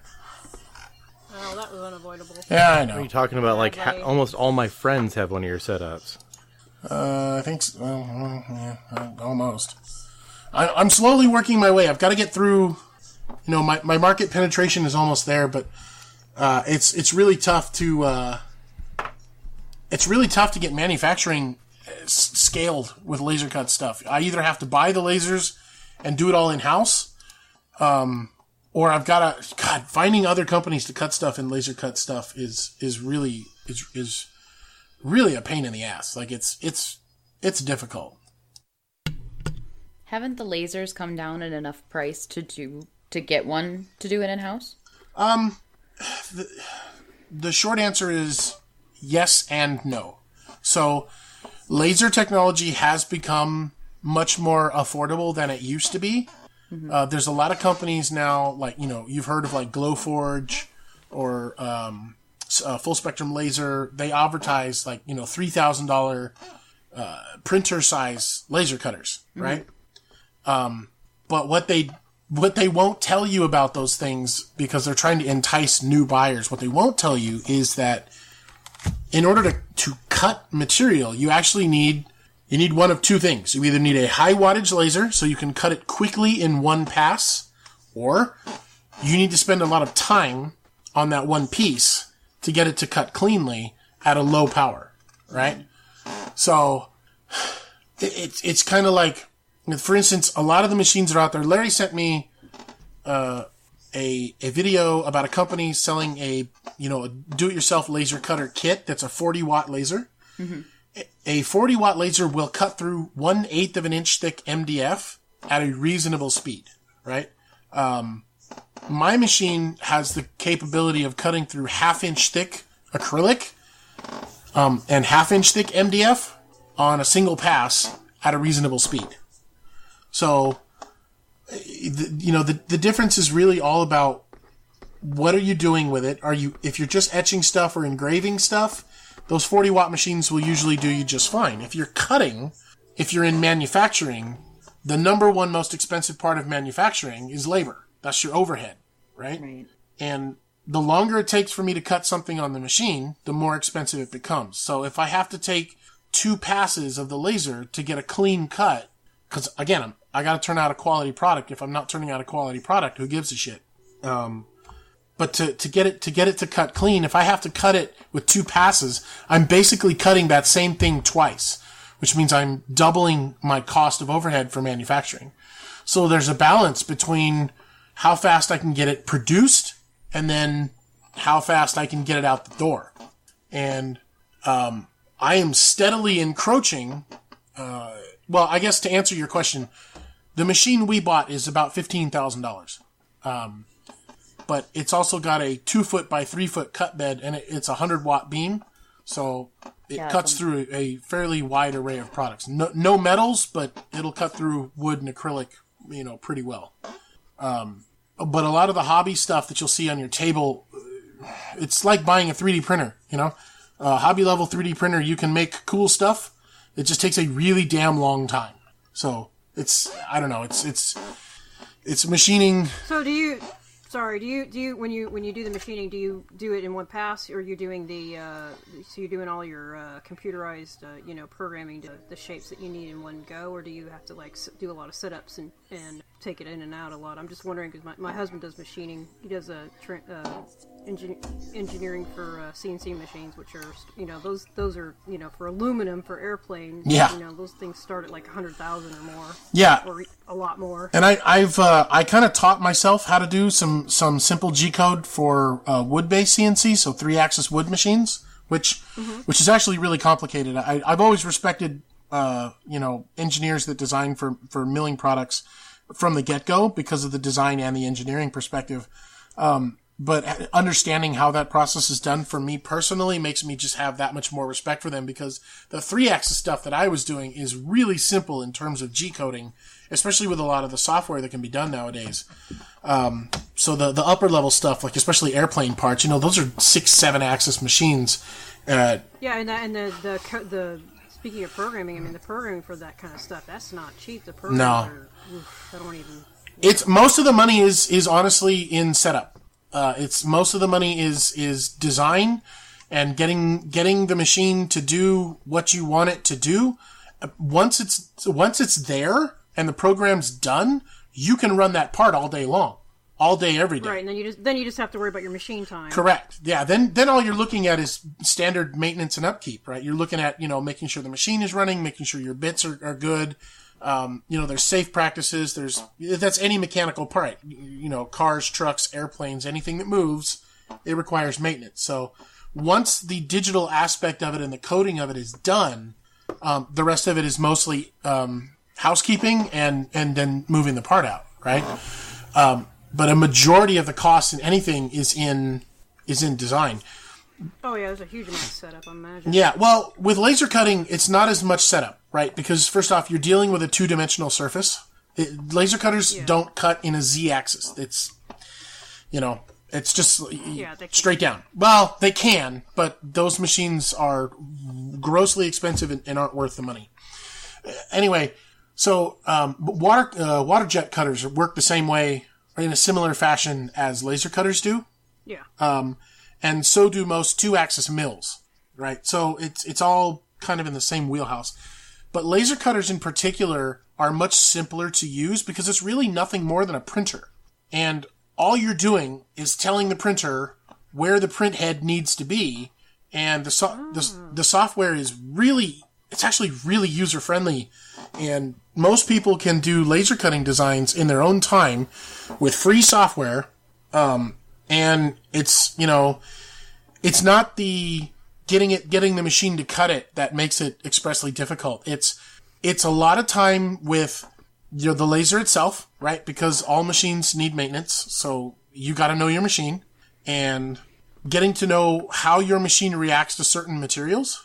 So what does it do with acrylic? What does it do with MDF? What does it do with plywood? What does it do with exotic hard grains? What does it do with cardboard, paper, foam core, etc., right? Things that, we don't think about. And then there's materials that are no-no lists, right? Things that you do not cut with a laser. You don't cut anything with vinyl in it. You don't cut PVC. If you try and cut PVC on a laser, you actually end up off-gassing chlorine gas, right? Not cool. No. Yeah, not cool. And that's a secondary thing about lasers is everybody thinks it's, it's just cutting something. Well, it's burning something, right? At extremely high intensity, which means it's capable of burning a lot of things.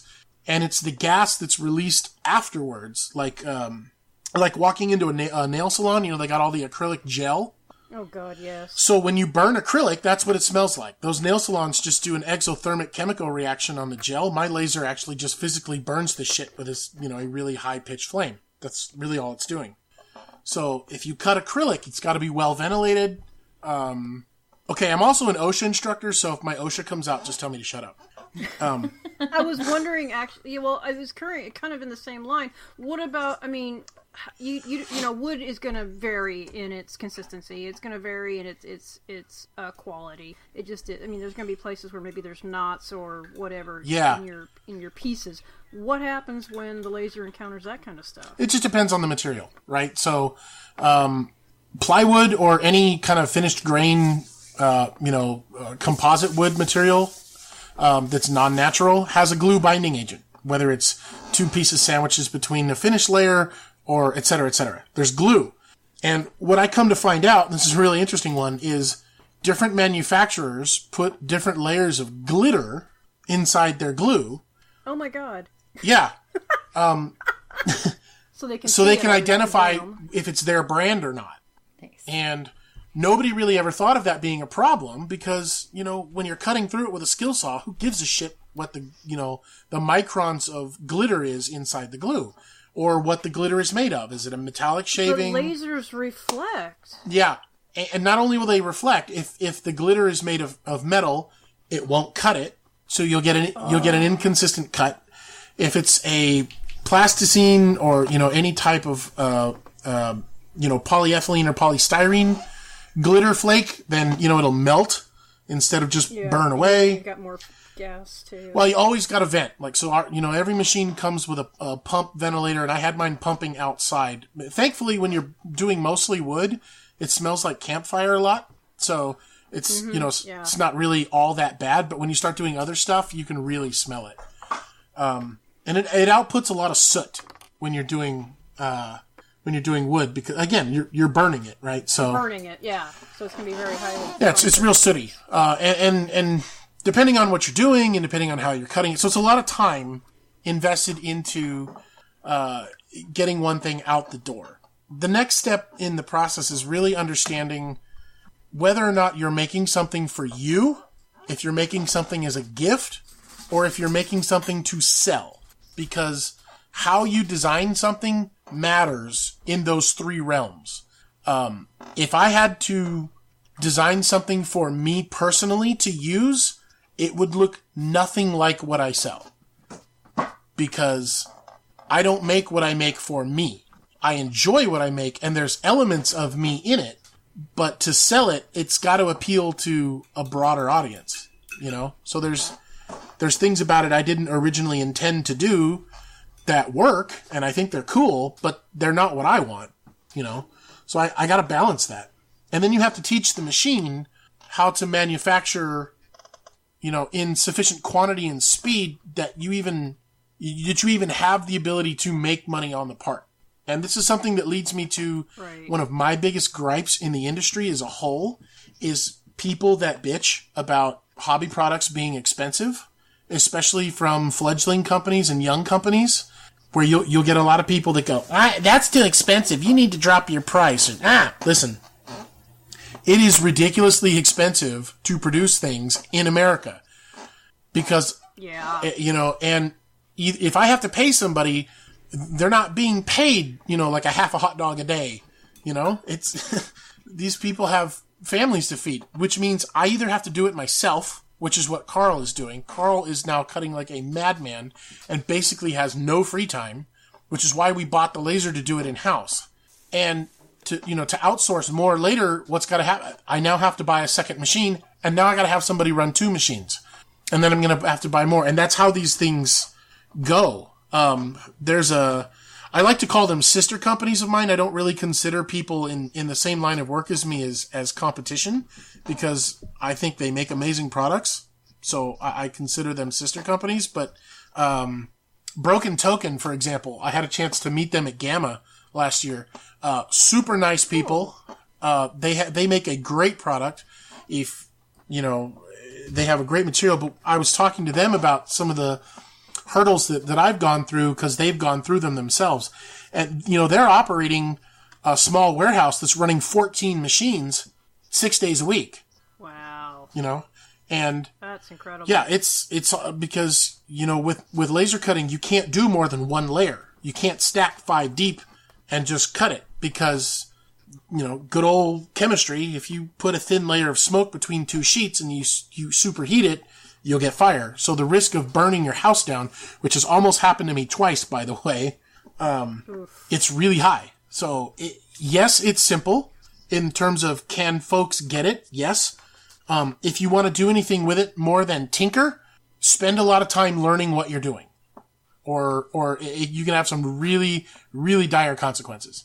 You know, it seems like the pitfalls of a lot of small businesses that are, taking a crafted product like that. Like my mom tried to do, crochet and knitting and stuff and make a business out of it. And the problem is, or quilting is a great example because, between the prices of material and the cost of the labor that you put into an individual quilt, you will never make your money back. Right.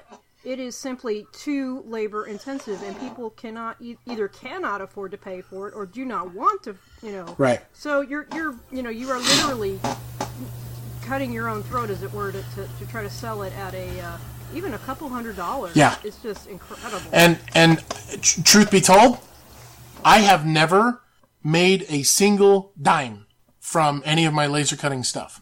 I have never gotten a paycheck from any of it, whether it's TGJ or NEWay Designs with Carl. I've never gotten a paycheck. Nobody has ever gotten a paycheck. Because it takes a long time to be profitable. If you just study any small business journal in America, they'll tell you that, to be solvent in America takes 2 to 3 years of solid hard work before you're ever going to see a dime, and sometimes longer, and sometimes I was going to say I've heard like 7 to 10 is not unusual. It depends entirely on the industry, but I think because my business resides in 2 very niche categories where I'm completely in a expendable income category, so it's something people always make money for.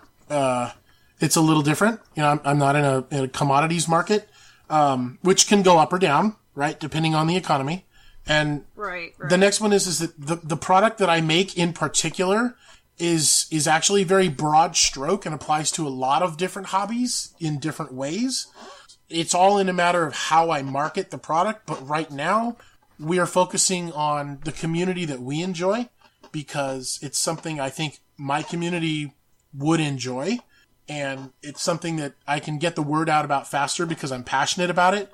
But I honestly and truly believe, and I have said this since day one with Carl, that to make my money with my product, I need to sell my shit at Michael's or Hobby Lobby to all soccer moms that do crafting everywhere. Well, and that's not a bad idea. You were talking about being able to do it for different paint lines, and there's a lot of people like me that started off maybe in a different field using the craft paints. I'm already the folk art and stuff. Already accommodate all of those lines. Yeah, and see, those are awesome. Maybe you can get a deal with Michaels or something. I've actually already spoken to Michaels about it briefly, and their answer was good, but not unheard of. They said it's an interesting idea. You have an interesting product, but you have no sales behind you. You have no reports to go off of. We have no idea even if you're going to be in business in the next year. So put a couple of years of sales behind you, get some numbers in the books, come back to us at that point. That's not a bad reaction. It's not. I suppose. It's an industry standard reaction. I think it was perfectly fair and well justified, But that's where I want to go, That and your name's not Martha Stewart. Oh, and I don't know if I want that hag of an individual on my product, I'm telling you. I know, I was going to say, I'm sorry. I shouldn't go there, but no, anyway, she's moving on. fuck her, okay? I'm sorry. I'll go there. I'll fuck that woman. She's got fucking everything on. It's like, I get sick. I won't even shop her shit. She's in my craft paints now. Fuck you. Yeah, I can't stand her. I seriously. There's Martha Stewart craft paints? Oh no! Have you been in Michael's? Yeah, dude. No, Martha actually, Stewart I don't has go to. an I don't go to entire Michael's. aisle. Oh, okay, it's one of my 2 local craft stores. That I don't have any Right. model stores near me or anything. Most of my shit's online. Dude, so. Martha Stewart has her. I own go to Hobby aisle Lobby. I like in their Michael's. selection more. She has her claws in everything. Yeah, and I can't fucking stand the woman at all. I don't mind that she has her own business or whatever product lines and stuff, but it's like she's just becoming the Walmart of craft shit. And it's like, let me put my name on it. It will be perfect, and you can use it just like a pro. I'm like, listen, yeah, no. When Michael Vick started training dogs to fight and he was arrested for, dog fighting, he wasn't allowed back in the NFL. Why? Because he's a piece of shit. When Martha Stewart was arrested and tried, for felony insider trading. Yeah. She should never have been let back into any fucking business market. That woman should be mopping up at McDonald's because she's a fucking blight on business owners in America. All she does is set the precedent that you can be a total fucking witch. You can treat people like shit. You can break the law, and we'll still give you millions of dollars. Fuck you. Sorry, that. I knew I liked Why don't you just tell us how you really feel? I'm really sorry. There's some things where there's a moral and ethical line about business that needs to exist, and she absolutely represents everything that I think everybody should see wrong with American business. She's just the fucking worst. She's the devil with a smile, and I can't stand her. And I'm sorry, fuck Oprah. Sorry. Soapbox over. So anyway. So where do you get your plywood? I'm assuming you have, I don't mean like what suppliers, just what kind of woods do you typically use besides plywood? That was a colossal nightmare. I came back from Gamma last March, and I had an opportunity at Gamma to take a 2-day workshop that was led by some giants in the gaming industry. It was led by the general manager, Northern America of Pokemon. I cannot remember his name for the life of me right now. I'm really bad with names. And then the guy who hosted the thing was Larry from Mayfair Games. So, I mean, these are literally colossus among men in the gaming industry, and they teach a getting started workshop at Gamma, which is the game association, manufacturers association, whatever, gaming and manufacturers association. It's retailers and manufacturers only. It's not public. And they teach a 2-day workshop on how to launch a product, how to be successful, or at least how to make a good attempt, right? And, cool. Some things to avoid and some things to think about. And it was the best workshop I've ever taken. And I came back from that totally jazzed and totally excited to start making stuff. And I came back and I was sourcing all of my material from Lowe's because it was a nationwide distributor and their logistics train was just insane. I could get product in 3 days no matter where it was from. And they completely halted the manufacturing of the product I was making thing out. So I came home from Gamma, pumped, ready to go, only to find out that my raw material was no longer being supported. It was completely discontinued nationwide. Oh my god. That was a very stressful week. So my goal for that entire week was, oh shit, where do I source wood? So I found a supplier of wood of sufficient quantity and quality, which was really important for me, is the quality aspect of it. But they don't sell individual sheets, right? Because we buy them in 4-foot by 8-foot sheets and cut them down. Tim, I just would like to point out that if you'd shared this information with me, my hometown has a major lumber mill with an outlet store. Just saying, it's like, well, it's a mile from my house. It's the thing. Hindsight's Huge. 2020, man. Yeah, well, hindsight is 2020, but the other thing about it is it has to be.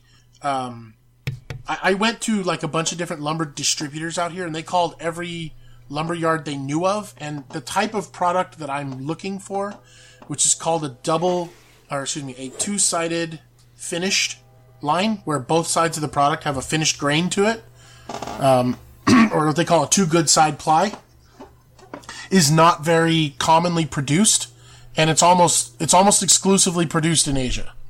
Right, but you're talking you call distributors. Yeah. I have a lumber mill who makes wood products to include plywood and everything else a mile from my house, and it's one of the major ones in the United States. If you can get a catalog, I will happily take a look at their product. I'll try to swing by their outlet store here soon, and Yeah. I'll see what I can do. Vis-a-vis, I found an importer of what I wanted here in Texas, but we had to buy it by the pallet. So I had to go to the distribution center and buy the whole damn pallet, which was 3,000 pounds of 1/4-inch plywood. Let me tell you, my little utility trailer had its wheels tested for sure on that drive back. That was fun. But so we have a fairly decent supply now, and I have a good price on the material. That's the other thing. I got a really good price on it because I bought the pallet, I got a really good sheet price on everything. But that pallet costs us $3,000. So, we have a lot of wood stored, now. So, but we burned through it. I think right now, since we bought it less than a year ago, I think we're about 25% through it. So, we cut a lot of stuff. And as demand gets bigger, because I have a lot of people out there, I get tagged in a post about paint racks probably 3 times a week, because they're all over like the Hobby Hangout or like the 40K groups or, whatever, some newbie or somebody's just like, hey, I want a paint rack. Who knows about what? And I see the same 4 answers go up every single time. And the same 4 answers go up from people, and then one of my customers will tag me and go, hey, you should check this out. Or I'll find something myself and just, selfishly go, hey, I make stuff. That's not selfish, that's survival. Well, it's an interesting thing because, the products that are out there, fuck it. I mean, my two... Yeah, I'm looking at an MDF thing right now, and I don't really like MDF for a lot of things. It depends on what it is, but... I wish I could send you a link on Facebook, because I was supposed to have pictures to show people, and I totally spaced. But, if you actually go look at my product on Facebook and see the difference, I cannot show you in an image what the difference of my product line is, and this is something Larry actually will hate me for, but he can't even attest to. A lot of people come to me and said, when they see what I make, it doesn't look like anything special. Until you pick it up and put it in your hands and understand what it is you've actually got in your hands, you don't see the difference. And it's... yeah, you're right. I can attest to that. I know. And that's not exactly my fault either. It's not your fault at all. I'm responsibility. not holding any grudges or anything. Just, not at all. I know.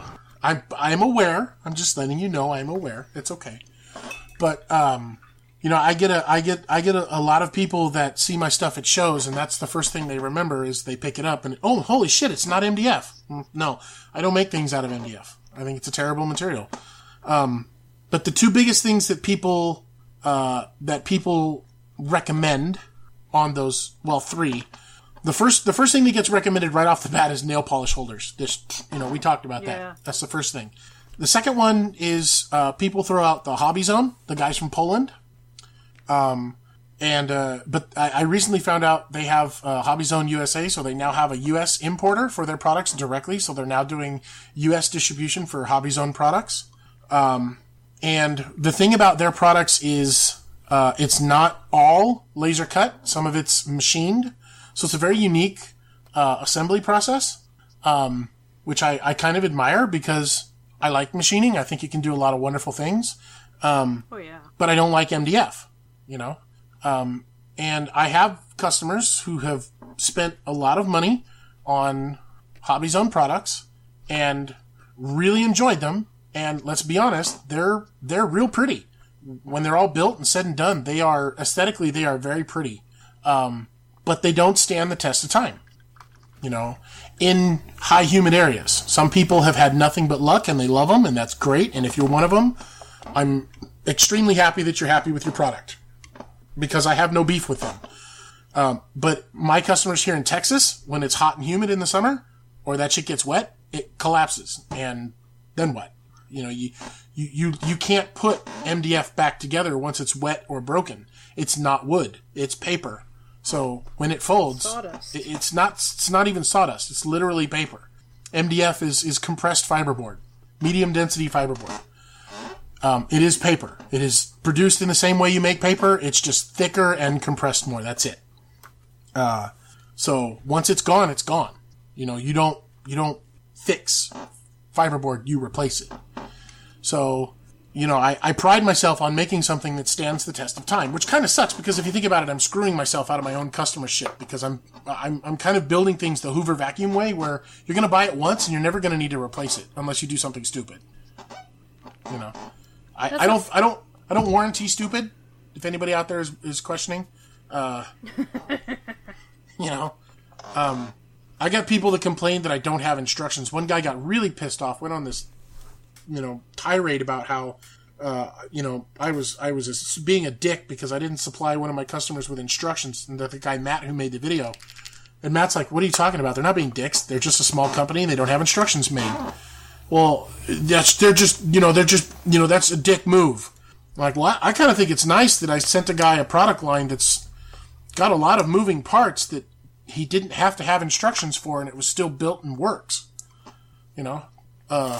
Some of the other manufacturers out there have videos for assembly that are 30 minutes long on how to build a paint rack. If it takes you longer than a minute to put together one of my basic racks without any freaking set of instructions, I have done you a criminal disjustice. I mean, no, wait a minute. There are some people who are truly not gifted in that. Here's the deal. My paint racks have no tools, no fasteners, no glue, and I'm talking about the basic paint racks. No glue, and you cannot screw up about which way they go on, because on the top of each one there's an L that goes on your left and there's an R that goes on your right. And if the letters are facing the right way towards you, and you read left and right, and you put them together the way left and right go, you cannot screw that up. Dude, seriously, quit tempting fucking Murphy. He will send the person who will fuck it up to you. They have. I am making instructions because apparently lefty righty is too difficult for some. But I am making instructions. But the point is, my basic racks don't need tools. You don't need a screwdriver. You don't need magnets. You don't need glue. Just insert things together and use the fucking paint rack. If you want to glue it together, if I have to give you instructions on how to glue the thing together, this is not the hobby for you. Oh, man. Dab of wood glue here, done. It won't stay together while it's being glued. Did you put some tape on it? Or maybe a rubber band? Or like a clamp? Or any type of, tool? Like, what are those? Yeah. No, I didn't. Books? Well, I'm sorry, dude, Some of my stuff does require glue, just because it does. But, again, I will tell you how to put it together, but if you don't know how to glue things together in this hobby, this is not the right hobby for you. So, there's things I can fix, and stupid is not one of them.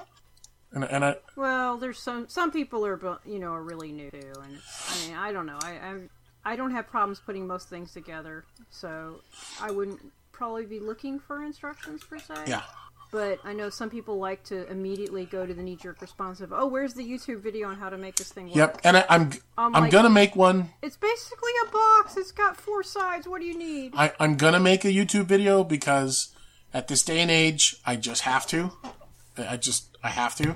Or you could contact your friend who does YouTube videos kind of semi-professionally and edits them. And but, that takes things, and that never happens. Actually, one of my best friends is a professional YouTuber who does nothing but YouTube videos all day, every day. That's what he does for a living. Wow, No. Tim. Nice. I'm just... You're digging yourself in deeper. Yeah, Tim. do you have 850,000 subscribers on one of your channels? Am I an actual fucking hobbyist that actually paints little fucking miniatures who actually fucking gives a fuck? Oh, man, I got 4 fucks in one sentence. He is angry. Nothing but love. All I'm saying is... You have a really, really funny way of showing it. I do. I tell people if I'm not picking on you, I don't like you. If we're not having a little bit of banter in the conversation, it's no fun. You'll know. I love me some Larry. People know. All I heard was I love the D. Anyway, moving Yeah, on. love the D.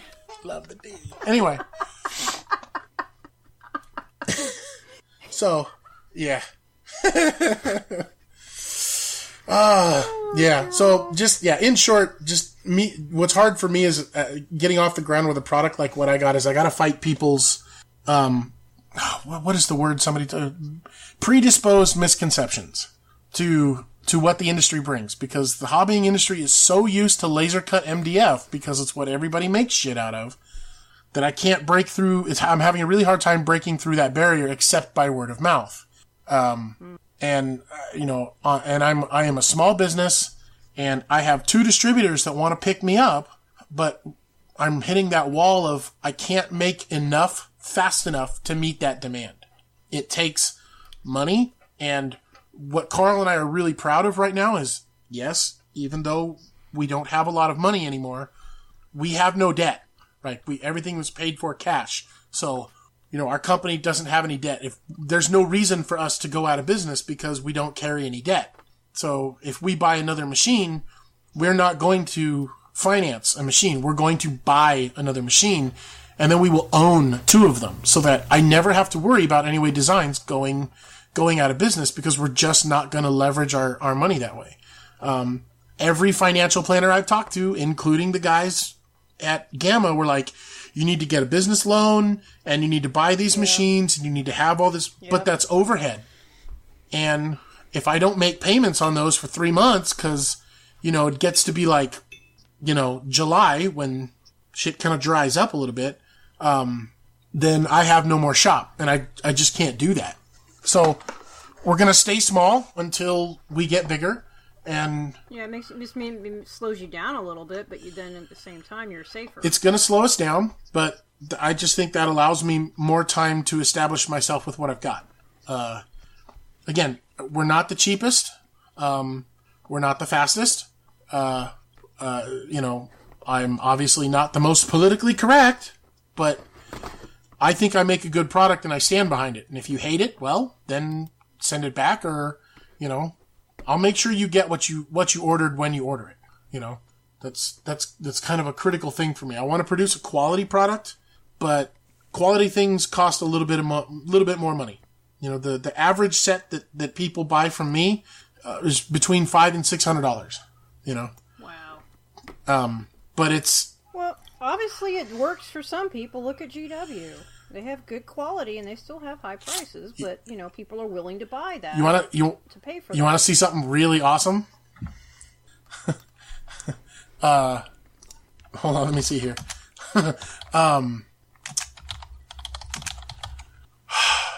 I have a friend that works at GW. Ooh, cool. And he is a painter at GW. His name will be nameless. And he has at his workstation at Games Workshop North America headquarters my paint rack system. And neat. The word that got back to me from a third-party source, this didn't even come from my buddy. This came from somebody else at GW that I talked to, like at my local store, who was telling me about this. Apparently, GW UK, the bigwigs did a visit at GW headquarters North America, took a bunch of photos of my paint desk, and sent it back to GW UK Nottingham. So I don't know if they're going to try and make my shit, and if I should be really scared, or or what. But they said they were really impressed, and they sent a bunch of pictures back to their team. So wow. I'm really hoping they don't decide to, copy my stuff, but because I don't think I can fight that giant. Yeah, actually you can. If they straight up steal your designs, it's actually, that's more sided towards the small business in America. Even in the UK. GW after the entire Chapter House deal got dealt quite... Okay, so a lot of people were like, oh, Chapter House lost. No, Chapter House actually didn't. Yeah, they didn't. I remember that. Because if Chapter House was going to lose, they would have lost the entire case. They actually didn't. They actually won more points than they lost. And GW got dealt actually a really, really big black eye from the entire Chapter House deal. That's the reason why Eldar are no longer Eldar. They're the Eldari. That's why it's no longer Imperial Guard or Space Marines as Adeptus Astartes and whatever the different names are. Right. It's because they're not trademarkable. More unique names. Oh, like there's a couple there was some transcripts from the judge got pissed at GW. Their lawyer was almost found in contempt, I think twice, just because it was not pretty. It was definitely not a decisive victory for GW. And people remember that. And honestly, look at all these big fights. Okay, here's the deal. I don't think it's going to happen. But if GW steps forward and goes, hey, we got this paint rack system and it looks identical to yours, keep in mind, it has to be identical. Yeah. And I mean identical. We dealt with this when our buddies over at Laser Shark Designs in Australia were designing a case for miniatures. Oh, yeah, the case. There was a huge fight about another company in the United States that produced something similar. So, if it's similar, sorry, there ain't shit you can do about it. It has to be identical. Yeah. But if they do happen to produce something that's identical, then you can step forward and GW will probably just settle out of court. More than likely. Or attempt to buy your design from you. Which, I mean, if I'm completely honest, if I could retire off of something I made, that'd be freaking sweet. You would not be able to retire off of it, I hate to tell you. Oh, I hate to tell you, I ain't selling unless I can retire off of it. Yeah. So, it's just one of those things where... You'll get a $30,000 or $40,000 payoff and they'll stop making it. They can kiss my ass for $30,000 or $40,000. I'm going to tell you that right now. That's not to buy the design. That would be for damages. Oh, well, I'll take that in damages, but no, they ain't getting the design for that. I've actually had the design evaluated for net worth, and it came out to a whole lot more than that. Cool. I'm assuming you trademark or whatever it is that you would do with that. What do you do with that sort of thing if you're a small business owner? And actually, because of the nature of what I design, it's considered art because it's two-dimensional, and U.S. copyright law applies to us immediately. Cool. So, this my intellectual property. It was made by me from my little desk in my house, and I have all the engineering documents to prove that. And that's the good part. The bad part is for him to actually have a legal lawsuit. Is they would actually have to design it. They would have to design it to a degree that it would basically be a photocopy of it. If they changed a couple design elements, it becomes its own unique item.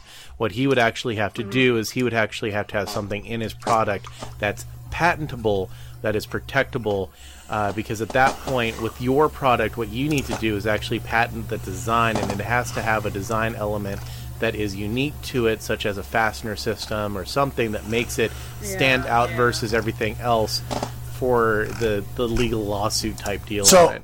So here's the other thing is I actually have a client who is an international intellectual property attorney, and he's writing a PhD document on it right now, and he's using us as one of his case studies, which is kind of funny. Sweet. And what I learned is that in order for them to claim that it's different enough, it has to be more than 80% unique from my system. Simply looking like it is not enough anymore. They actually, and the way my system is designed and the way it interlocks and the way certain parts of my elements actually move, nobody else in the industry is doing. And if anybody duplicates that portion of my design, it's extremely evident. So, but here's the thing: is there nobody in the? It doesn't matter. Proof. You literally, it's okay. Your fastener system is not going to be covered by. It is not 80%. I hate to tell you that it's not. You can look up trademark law. Like, we had to research this because Laser Shark Design was getting a lot of shit about it. And you said nobody in the industry is using it. Is there no one in the world that's using a fastener system like you? Because if there is, then it's not patentable. Period. My design is not patentable. That's the first thing I'll tell you. I already know that. And I know that because I've spoken to a patent attorney about it. And there's 3 criteria that a patent has to meet, even for a design patent. Which I can always apply for a design patent. That I'll get because it's on a design. Anything I own under copyright, I can get a design patent for. That's easy. But in order to violate a design patent, they have to violate that design specifically, as you said, and duplicate it, as you said. The difference is I'm not working within a design patent, nor am I working within a trademark. It's not a trademark item. It's intellectual property and copyright. And copyright law is different than trademark law, right? So, for instance, classic examples of copyright law infringement are when an artist from a band leaves the band and forms their own musical genre, they have to prove that they are different enough from the band they were in or the copyrights to their new music also go to the band members who may not even be playing there, simply because it sounds the same. That happened several times in the music industry. So copyright for art is different than trademark or patenting for items. And no, I don't qualify for a patent. Almost nobody in the laser cutting industry does unless you're producing lasers and they do something remarkable. But what nobody can take is my intellectual property. And the intellectual property and copyright for the way my system assembles and for certain parts of it, no, that I can prove in law. And under copyright law, it is 80%. That's the difference. So if they took something, like where GW had their kit bash thing, where you had to be 70%, a different model in order to consider to be unique work and therefore castable, kind of falls into a similar territory. So it's not something I want to get into. I'd be much happier just having to buy more lasers and cut more paint racks, if I'm completely honest. Just because that would probably be more fun. I'm hoping. I just hope I don't get screwed. That's all. Jim, you're being strangely quiet. I know you're giving other people time to talk, but talk, my friend. They're gonna think that I just had like some extra recordings of you and be like, yeah, he just Jim's inserted him in the show for shit and giggles. Well, no, people have. I mean, obviously, this is a important subject that people got to work through, and when you get into legalese, it gets absorbed. Yeah. Because there's just so many crazy things that happen. I know Lathan from Burn-In Designs, he does the plywood thing too, because he doesn't like the MDF. And I know with him, when he makes his kits, one of his bugaboos is that he wants it to be the balance of playability, realism, appearance, whatever you want to call it, and also ease of assembly, lower cost of shipping. There's about 5 different things that have to be balanced. Yeah. And one of the things he wants, playability is not just does the roof come off and get guys in there. Playability is, can you get your hand and the guy in there? Yeah. Which is why his buildings are a little bit bigger, because, especially if you have hands like me, you can get the guy in there, but you end up knocking the house practically off the people because your big old hand is now stuck inside the house with a squad of old action figures in there. And it's sort of like Simon's cat or whatever that cartoon is, where the cat has the box on his head. He's making the squeaking noises and bouncing around the room. Stuff flying around. And he wants to avoid that particular effect. Right. I wouldn't even have thought of that. Well, there is really funny story. Now, of course, as you would know, sometimes you design a kit. It's your dream kit. You love to make it. And you'd have to charge $7 bazillion for that kit if it's actually going to be a production kit. So there's a lot of kits that Lathan would make, sort of just to challenge yourself. I remember a couple years ago, it was this train, when I was still doing the Wild West Exodus stuff. And he brought this one train in. It was a prototype. Here, Jim, do what you want to do with it. If you don't want to do anything with it, that's fine. Just not really into this kit anymore. I don't think it's practical. Maybe I'll design something else. So this was, we were going to podcast a few weeks later, and I remember staying up most of the night painting this thing, the night before the podcast. So they would walk in, and it's like, what'd you do? He just saw this look on my face. I said, I just pointed to the table, and there was this entire siege train. It was the engine and 4 cars, all painted on there, and in his true Lathan Wade, he said, then he started picking up the cars that I hate you. After about 10 minutes, he said, I really hate you. Because now I have to save this kit. And the way he would say it, rapid fire speech. And he says, damn it, I want to ditch this kit. Now you make me save it. So yeah, painting up his seat, that's on the blog actually. That's his train thing. Don't know if I have the step-by-steps of painting that or not. But yeah, it was kind of an all-nighter, paint that sucker to kind of sabotage Lathan when he walked into work. I need to have Lathan on the show. Why have I never had Lathan on the show? Yeah, well, I've been trying to get him to make more basic stuff that could be action type stuff, but things that would be, alright, a building that could be a multi-story shop, Stalingrad, Budapest, Berlin, Paris, by virtue of just changing the stage. He's got a few other things that he does, but basically wallpaper stick. So instead of having painted texture or whatever, he already has file, just sort of print out these things on essentially a sticker, giant 8x10 sticker, and now you have instantaneous texture on your feet. It's going to be like those cafe signs. When I make my buildings foam stuff, I have to pretty much make those signs by hand. I did lots of research. While I found plenty of wallpaper, not able to find a usable sign. Not something that I could just print on a piece of paper and stick on a piece of mat board.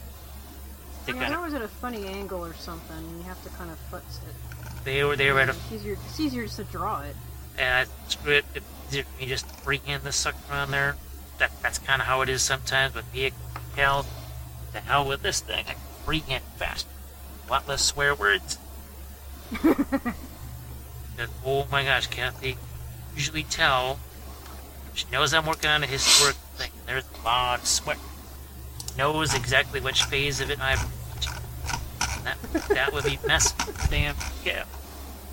Oh, God, I hate decals. I hate messing with them. It actually, the entire concept of Jim cussing is kind of just strange.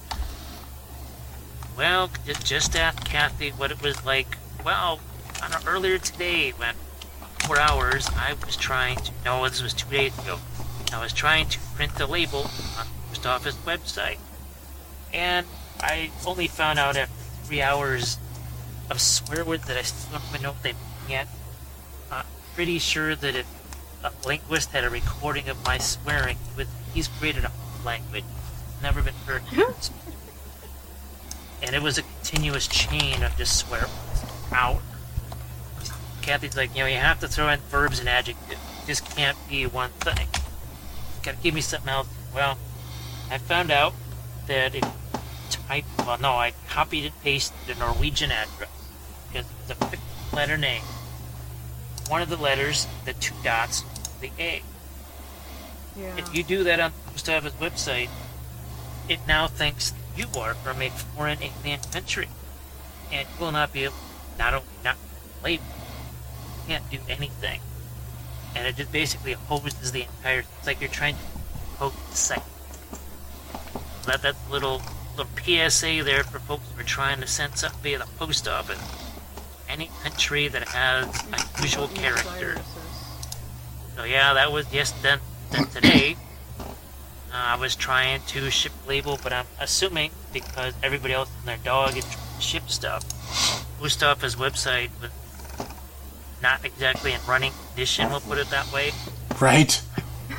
I got you gotta come back later, dude, for an hour, 2 hours, maybe 3 hours, and it was past the time where I could even ship anything out. And the blood vessels were popping out of the face, and swearing and everything else, and all that kind of fun stuff. Yeah. I mean, there can be swearing. One of these days, like we'll get Jim to go on an actual rant, and I'm just going to go pop some fucking popcorn. Because I have this feeling that when Jim finally fucking pops and goes on a rant about something, it's probably going to be the entire podcast. I'd listen to that. I totally would too. I think that'd probably be our number one podcast, and it would just be advertised. James Walpole goes on a rant. It would be like... What's fun about the U.S. thing you're talking about, I always used to go to my local post office because they do all that shit for me. And then the ruling came down, apparently, from whatever, that it has to be online now. All the international stuff has to be online, so you have to go through their damn site. You must do it, and even like regular, oh my god, even a regular package, you're just, if you don't do it online, you're kind of hosed, pretty much. And that's well, I know people are talking about the business side of things and why people just don't do this for a living. And as far as miniature painting goes, I spend a huge chunk of my time playing around with cardboard and toilet paper and bubble wrap and printing labels. And we're doing the same thing tomorrow, we're doing the same thing Monday. And when people realize, no, you don't just sit there during your day, have your tea, and paint one little happy miniature, and then hand it directly to the buyer. It don't work that way. I saw someone who had a shipping method for their miniatures, and it was like, okay, so what they did was they took a piece of cardboard, and they hot glued strips of cardboard over the base of the miniature to hold it to the cardboard. Like, they made it where it's really attached to the cardboard. And then they somehow attached the cardboard inside the box, probably hot glue or something. And then they shipped the box like that, where the model just could not, it was just freestanding in the box. So I thought that was actually a pretty neat little thing. It's probably cute as long as it doesn't get, like, stepped on, sat on, thrown on. Yeah, I don't know how far I'd trust that. I've seen people use Chesic dice containers too, but obviously you're not going to go out and buy whatever $14, $20 worth of dice just a container. It depends on the miniature too. All of my boxes are boxes within boxes. The more fragile the thing, you may have a box that has 3 layers of cardboard, wood glue inside of it. My basic phrase is, if I can stand on it, I can ship it. That is, my boxes are strong enough for me to stand on. And actually, the more miniatures you ship in a box, the stronger it gets, because now there's a honeycomb of cardboard wood glued together, to the point where sometimes people will actually use those as their transport trays, because they are that strong. I originally got that idea from transport trays that I made for Army years ago. Wait a second, why not shipping? Because there's all kinds of crushing that takes place. I know a person that worked for UPS, the gym, you got to realize that those conveyor belts went at 70 miles an hour, and there's bowling balls on there. And if the bowling ball comes off, it's going to hit your box on the side, top, on the bottom, side. You need lateral crushing, vertical crushing, dorsal crushing, all kinds of crushing done. Then, one thing with, I guess, UPS does it, they'll intentionally booby trap piles of boxes. The guy pulls out one box, the thing falls on dead. That's how they entertain themselves. Or they'll do the thing where there's a wall of boxes in the back of the truck, and they just take boxes and they chuck them over the wall into the truck. Again, it's kind of like, the Peyton Manning beat camp. It's like a QB combine package. You're just trying for distance and accuracy, like that. Okay, when I pack my figures, I got mine. Right. I'm just lucky that there's only kind of a handful of people that we've worked with over the years, because they know how to get stuff out of the box. Because it is designed to stay in the box, not move around. So they know that Jim's crazy toilet paper method. Shipping. That's cool. I'm going to definitely use that, because I'm shipping some stuff to my friends in Australia. And let me tell you, ooh, God. Yeah. That sucks so much. I had to ship to New Zealand one time, and not only is that a pain, but God, is it expensive. Oh, yeah, God. It definitely, that was another reason why I started actually using stuff like toilet paper, because the bubble wrap, what I started to find out is that it puts too much tension on the figure, whereas the toilet paper just has a little bit of give to it, but it can also, if you just kind of pack it around the figure, it'll hold it in place. And it's a whole lot cheaper than bubble wrap. Yeah.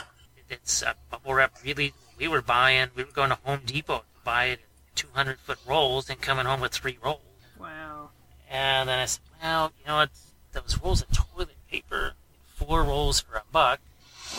And just that there's so many things now that have. I was finding when it was Space Marine. Space Marine is kind of a one-piece guy, and he's got his 2 legs standing on the base. Now miniatures of resin, they have little skinny swords that are up on one leg, and they have 15 arms. Spiky bits. So now you have to protect those, and all bubble wrap does is put a bunch of pressure on those things. So what I try to do with toilet paper is actually find bits of it, shove it into the gaps to provide. The idea is once the outer wrapping comes off, like a mummy, all the guts are left. And all the little pieces of toilet paper that sort of providing that structural support, so it was just kind of fall out. One of the reasons I've also been a little bit quiet is, like, I was just messaging somebody in the last, let's see, Wednesday, it's what, 72 hours. I can't believe how much. Basically, I've made 15 years of progress in oils in the last 72 hours. The thing that you guys are looking at right here, the last time I tried working with oils before we left Minnesota, was kind of like the stuff that I might have painted back in 2005. The guy that you're looking at here, like speed, efficiency, and everything else, this is like 2017. This was not even possible as Wednesday morning. This can't hear. That's another reason why I've been a bit quiet. It's basically, I have discovered fire. Yeah, fire as in like a Miami's, Corona of the Sun type fire. So the big discovery that I made in the last Facebook Live session was that even over several layers of wet oil paint, I can do a super transparent glaze of oils over the top of that, and nothing's gonna happen. At least nothing bad. And I did not think that was possible. It was just kind of what the hell? Got nothing else to lose. Everybody's watching. What could possibly go wrong? And I did that, and I said, holy smokes, I like this. And this, folks, is what we call a wapple. Yep. Yeah. When something that shouldn't work goes off like a fucking hotcake and a new technique is born. Yeah. There were It's a wapple. several things. Just sort of kind of pretty smoky, man. I wasn't expecting that to work out. Yeah, anytime that happens to me in the future, I'm just going to go wappled it. I know, right? I'm going to be like, ooh, assuming I ever get one of those. Yeah, moments. I just wappled this shit. I just wappled the hell out of this shit. I gotta say, though, usually that's called a yucca, but hey, I like waffle better. No. It's a wapple. Everyone, we're making this a thing. We're taking... Yeah, this is now a thing. Yeah, instead of any place you would have used the term nailed it, you're just going to replace it with wappled it.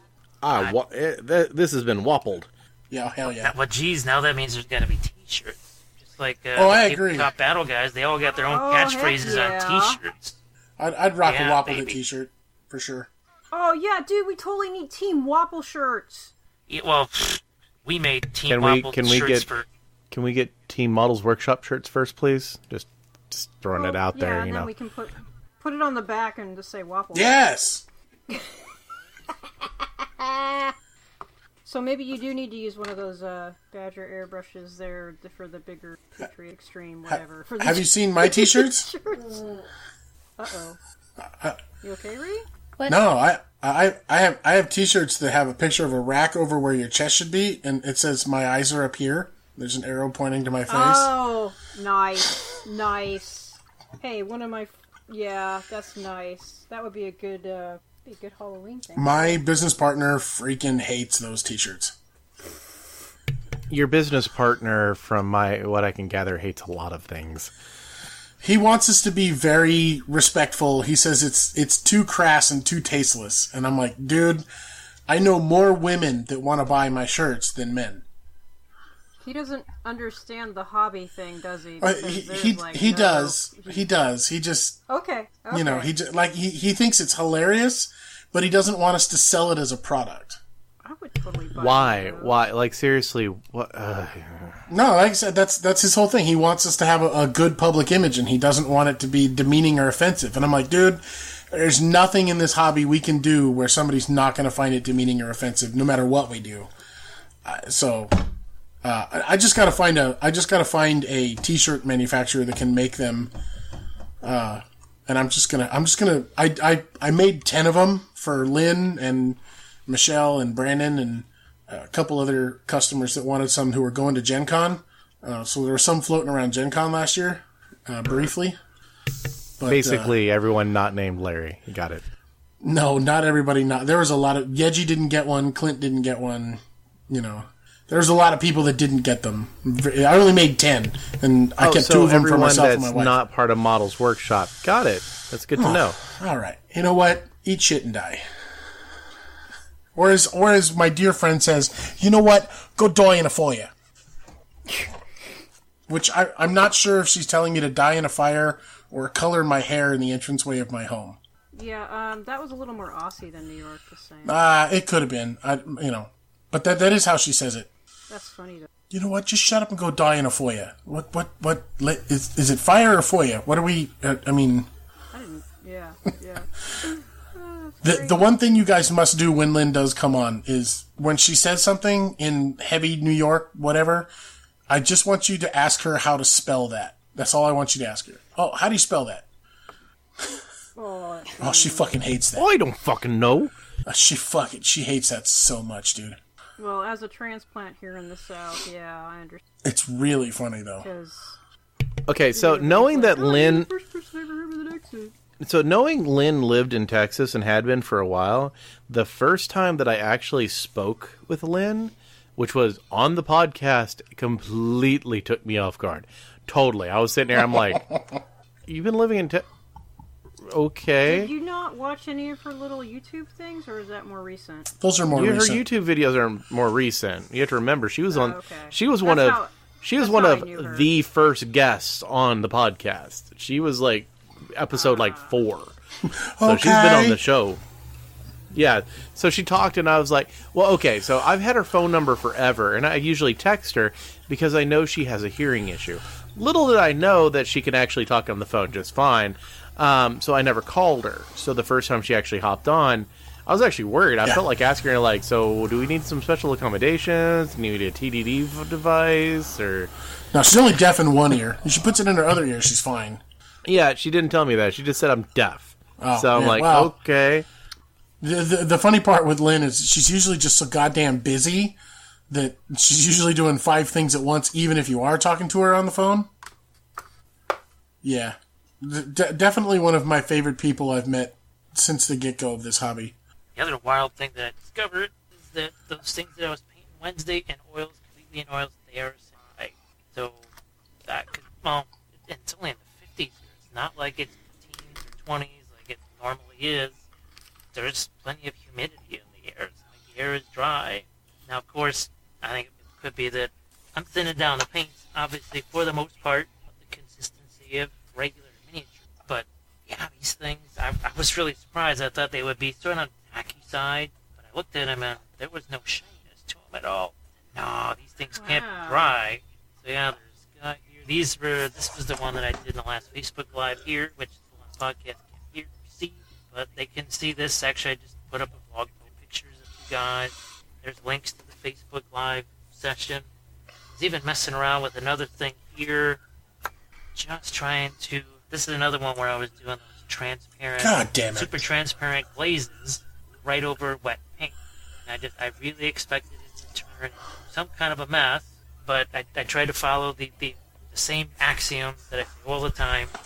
My former German POW used to say when I was 12 years old, thicker paint will always stick to the thinner paint. Thinner paint will Hell yeah, dude. To the thicker paint. That's, oh, God, Alexander?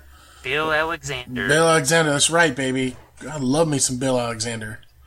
I've been having to do a lot of Bill Alexander on this. So this is Portal Night here. Fire it in there. I might have to do another one of these as the Facebook Live here. I'll take pictures of this guy, and I've been trying to take step-by-step pictures, actually, all the while we were doing this, so that people can actually see what I was doing while we were talking here.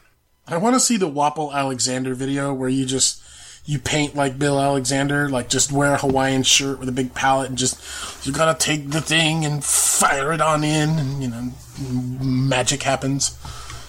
Well, when you see the disaster area that are all my work areas, that kind of brushes that I'm using, you say, it's probably doing that. I mean, look at, you see by the socks. The sock story. Every time someone goes, well, like someone will be like, what brush should I get? And I'll say in my suggestion, well, James only uses this, and I was like, you're not James. You're not. You're just not James. It's the easiest. He paints with shit that no human should be able to paint with. Right. the tail of a raging bull. Well, it's On the bull, backwards. Yeah. While riding the bull, painting the object on the bull, No, the bull's painting a riding portrait him. of the bull, painting with the bull's tail, because that's what happens when you wobble it. Yeah.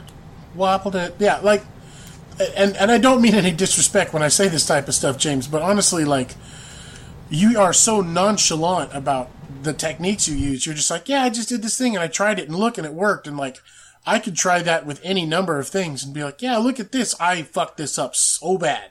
Well, I actually did. One of the most important blog posts I ever did was I was trying to use crackle medium on something, and it did not do the effect that I was hoping for, but ended up being a useful effect for something else that had nothing to do with that particular effect. And it was all about, cause when people see nothing but successful experiments, it's kind of say, well, it always has to work. So you're trying to make them less afraid to try things, but they still end up being afraid to try things because, well, all these experiments seem to come out aces every time. And I try to emphasize that, it may not work for what you had in mind, but there's so many times I do things that are the cornerstone of techniques that I do that were never meant for that original purpose. The reason why Justin sends me things because he knows I'm the psychotic guy that's going to use them in ways he never intended. Yeah. It happened that way with, I know some, like when I used his weathering powder and the rubbing alcohol and other stuff, and you weren't supposed to use powders and the realistic water to paint with. What you were supposed to do with it. And he's like, yeah, so now that he's going to be freed up to more creative stuff, he was hoping that I would kind of be the mad scientist or the guy like that just gets blown up in the room, whatever. Just like the guy in the lab. You're the alchemist, man. You're the one making stuff into gold. Right. This is definitely going to be serious fun because like some of his. I know there's a couple of products that he's coming out with in 2018, and he knows that I will violate them.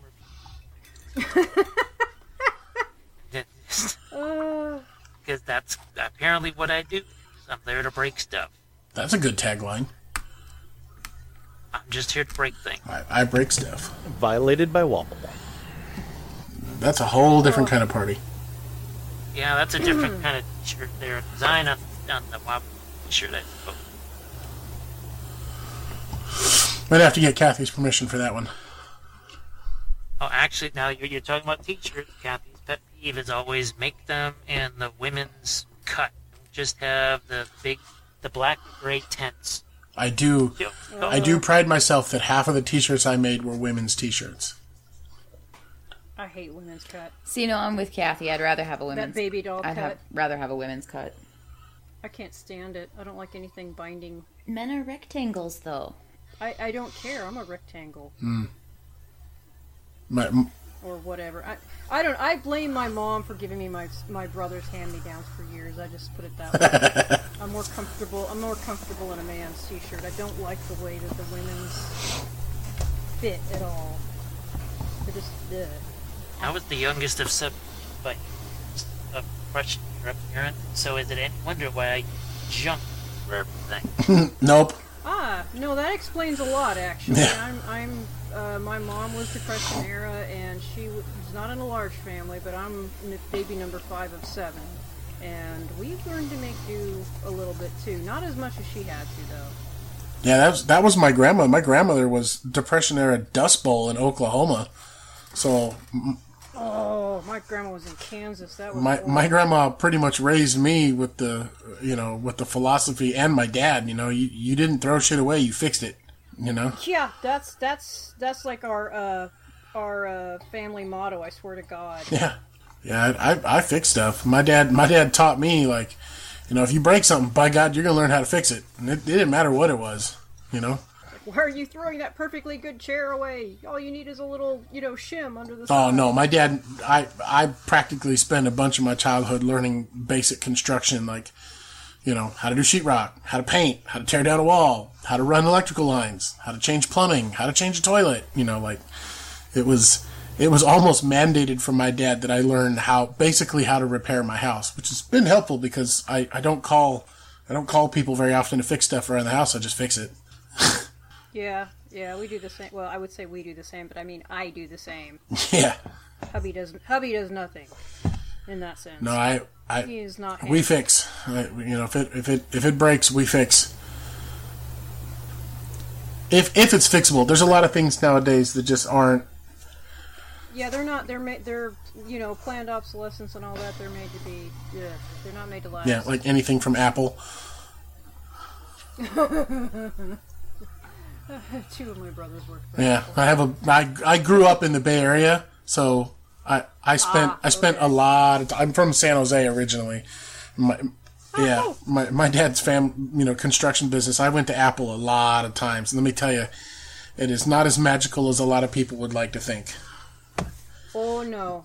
I don't want to. Yeah, my older brother would say that. Yeah, he worked for them for a long time, and one of my next door brother did as well.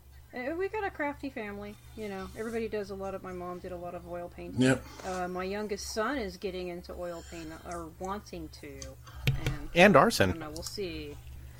That would be One of the rare times I'll turn my camera on, but I don't know if you can see this or not. But this cup right here with all these shitty brushes. These were my grandma's, and I recently found all my grandma's oil painting brushes. Because Bob Ross is not just a fan thing for me. Like, I love me some Bob Ross, because when I was a kid, my grandma would sit and watch Bob Ross paint with me, and she would paint with her oil paints on canvas. Oh, cool. And so Bob Ross to me is really just a tribute to my grandma, and so I just found a giant cup of her brushes, and I'm going to shadow box them, put them up in my living room. Nice. So awesome. That is neat. I have one brush that was my grandma's, that my grandma used, that my mom used, that is like it's an 8 maybe, it's not very huge. But it's camel hair, and it still works. I'm like, it's still a good damn brush. Right. No, I don't think any of these are really usable because they've been neglected. My grandma passed away 9 years ago now, 10. She's been gone for a while, but I don't know how many of them are really. I'm sure I could recondition them if I wanted to, but I think the meaning is, at this point in my life, is just more, homage to grandma and my childhood rather than actually trying to get any use out of them. Right. I love the shadow box idea. That sounds cool. That sounds really cool. Sounds very appropriate, Yeah, a fitting tribute, I think. I believe. Yep. I used to wonder actually why of the 7 kids that one never really learned to play a musical instrument at all except hand parts, while others were quite literally composing symphonies in 7 different languages. Jim cannot even read sheet music, but none of them paint. None of them I was gonna say. did any kind of art thing, but I found that I was maybe 15 years old or something. I found the painting. I said, wait a second, this, and my mom actually, that was a painting that she had done. At one point, she had basically chosen between music and art and painting. She ended up choosing music, which I had no idea. If I had never randomly discovered that thing, and I don't know if it still exists or whatever, which did many years ago, but it would be neat if I could find that, just to see, do we actually similarly at all? That would be an interesting thing to find out. That would be really, really cool. I'm sure most of the way you paint, like, now that I'm back in the oils again, I know I'm channeling a lot of the oil painting stuff that I learned back at the academy in the early 90s. Ted, some of the other teachers. But I know everybody sort of puts their own unique spin on things, too.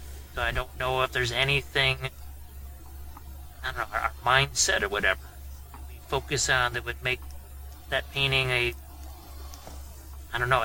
Now, of course, obviously, watching all those things when I was a kid, that must have influenced me too. Seeing Bob Ross and all those other guys doing their thing. What they didn't do is they didn't get bogged down in all the crazy terms. They broke it down into sound bites, so there were such things as sound bites. Really digestible. Seems like on a lot of the classes today, or Facebook, you see so many complex terms, really simple things. Yeah, people say Tritonary colors. Just say, teal. Yeah, I guess that's why I'm enjoying the oils so much. Now, I finally get to say it's burnt sienna, damn it. Or, it's just lunch. Hey, just Layla Blue. There is no 20 different varieties of things with different crazy names some Slav had to think of in a darkened room somewhere. Right. No, it's cadmium yellow. Just for copyright problems. Cadmium red. Because I'll do that when people ask me questions. I'll say, look, I don't care about paint lines. I don't have $2 billion of paint. I have a few. And, if it's this Reaper color, you're not using Reaper. Look, it's a burnt sienna with a little bit of cobalt blue in it. Good. Look up what cobalt blue is. Instead of trying to make them search the entire database, try and find whatever, elf test. Or you can just use the most convenient app on the market right now, Paint Rack, and it will do a lot of the work for you.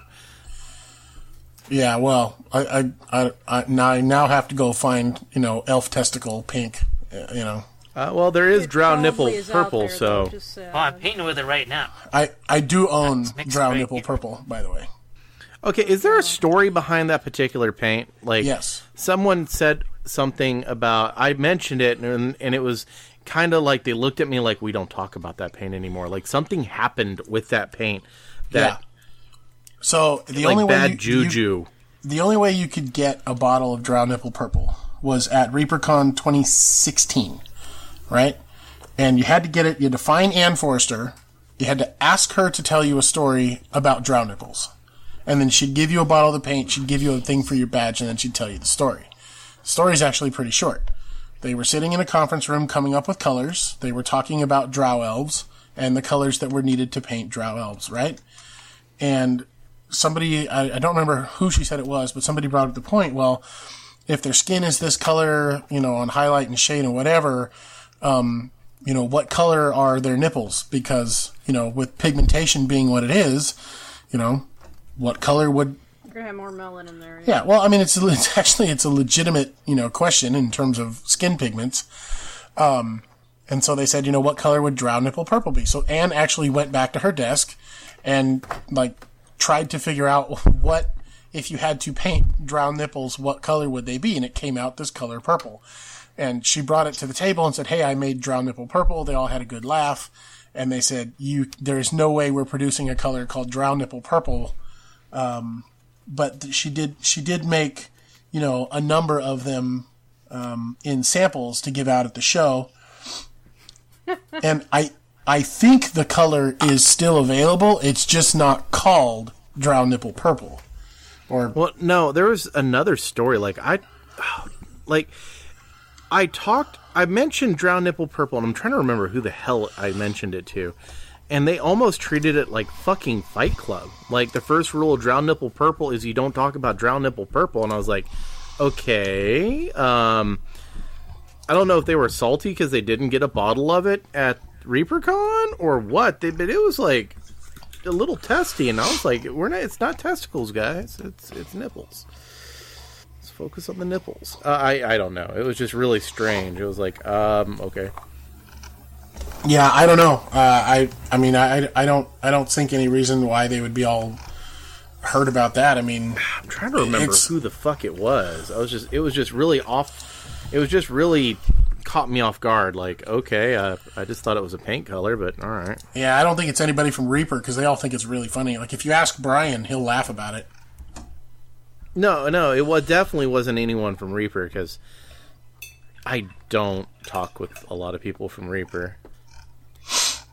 Yeah. No, well, that's... I talked to some of their ex-sculptors who are probably not all that happy about Reaper, but... Would that be somebody who runs ACP Games? No. It's actually a sculptor who is local to me. Oh, well, one that's local to me-ish is Jimbo. He says he's not angry at them anymore. He just won't sculpt anything for him. Who is that? Jimbo. James Burrell. He sculpted most of the cab stuff. Oh. No, I was talking Sandra Garetti. No, Jimbo's got some fun. He says he's not angry anymore. I guess they apologized. They went their separate ways, but yeah, Jimbo made a bunch of my favorite stuff over at Reaper, and he now has his own miniatures line and own game. It's a 15mm sci-fi game called Valkyrie. Name sounds familiar. Yeah, I guess something happened with them and Sandra too, so it's like, okay. I think it came down to like licensing rights for her miniatures, and she wouldn't relinquish them, or something along those lines, and they got angry about it. I think that's kind of just what I've gathered. That's like, it sucks because literally Sandra is my favorite sculptor from Reaper. No offense to Pat or any of those guys, because Pat comes on the show. And I like his stuff, I really do. Actually, I prefer his own line of stuff more than I do his Reaper stuff. Right. That could just be a freedom thing, where he just sculpts.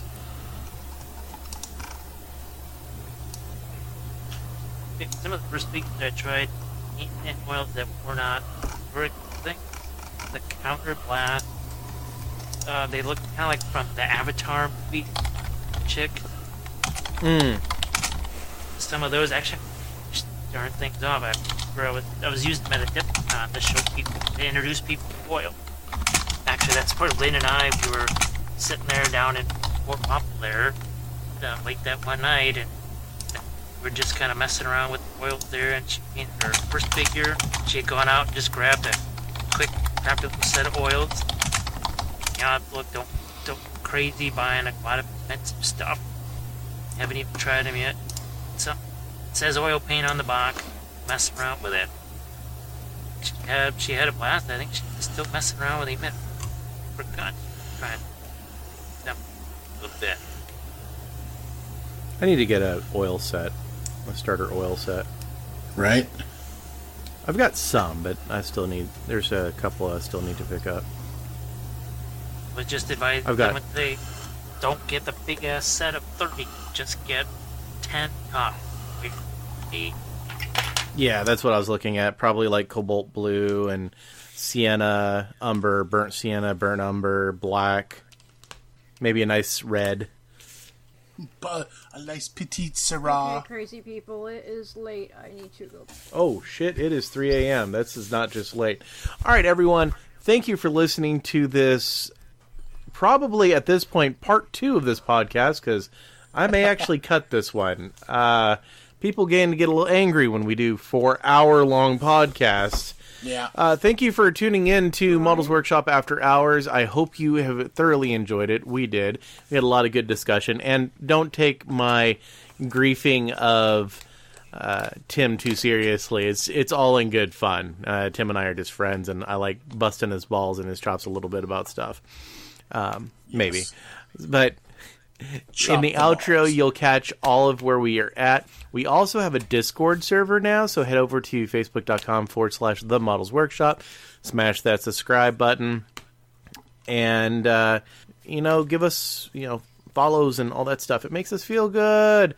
But, yeah, definitely come hang out with us on Discord. We're getting more and more people every day, and the more people we have, the more active we can be, and the more fun we can have. So head on over there. But thank you for joining us. Thanks, Tim, for coming on. It was a pleasure having you. Yes, thank you all very much for putting up with my tirades. It was a blast. And hopefully next weekend the penicillin will work, and Clint and them will be able to be back on the show. Yes, and fuck Martha Stewart. All right, everyone. Thanks for tuning in. Bye. Bye. Boy. Thank you for joining us for another great episode of Muddle's Workshop After Hours, your one-stop podcast for laughs and great painting advice. We come out at least every other week, barring emergencies and holidays, of course, covering a wide variety of hobby topics and basically talking about life in general. When you're not listening to us through your favorite podcatcher, you can find the entire crew hanging out at facebook.com/The Models Workshop. That's all one word smushed together, sharing all the cool things that we find floating around the internet and giving out painting advice. You can also find Larry on Twitter and Instagram at MWAH Podcast, and Yeji and Clint the same at Snickernack, which is NICKERNACK. If you like what we do, please make sure to drop a quick review on iTunes, Stitcher, Google Play, or whatever service you listen to us on. This helps us out greatly and gets the word of the After Hours out to everyone. Models Workshop is done out of pocket. We have no advertisers because we like to be able to be completely truthful with you. If you want to make a donation to help us out, you can at paypal.me/Models Workshop, or you can do a monthly service at patreon.com/Models Workshop. Once again, thank you for listening. Until next time, grab those brushes, paints, and get to painting.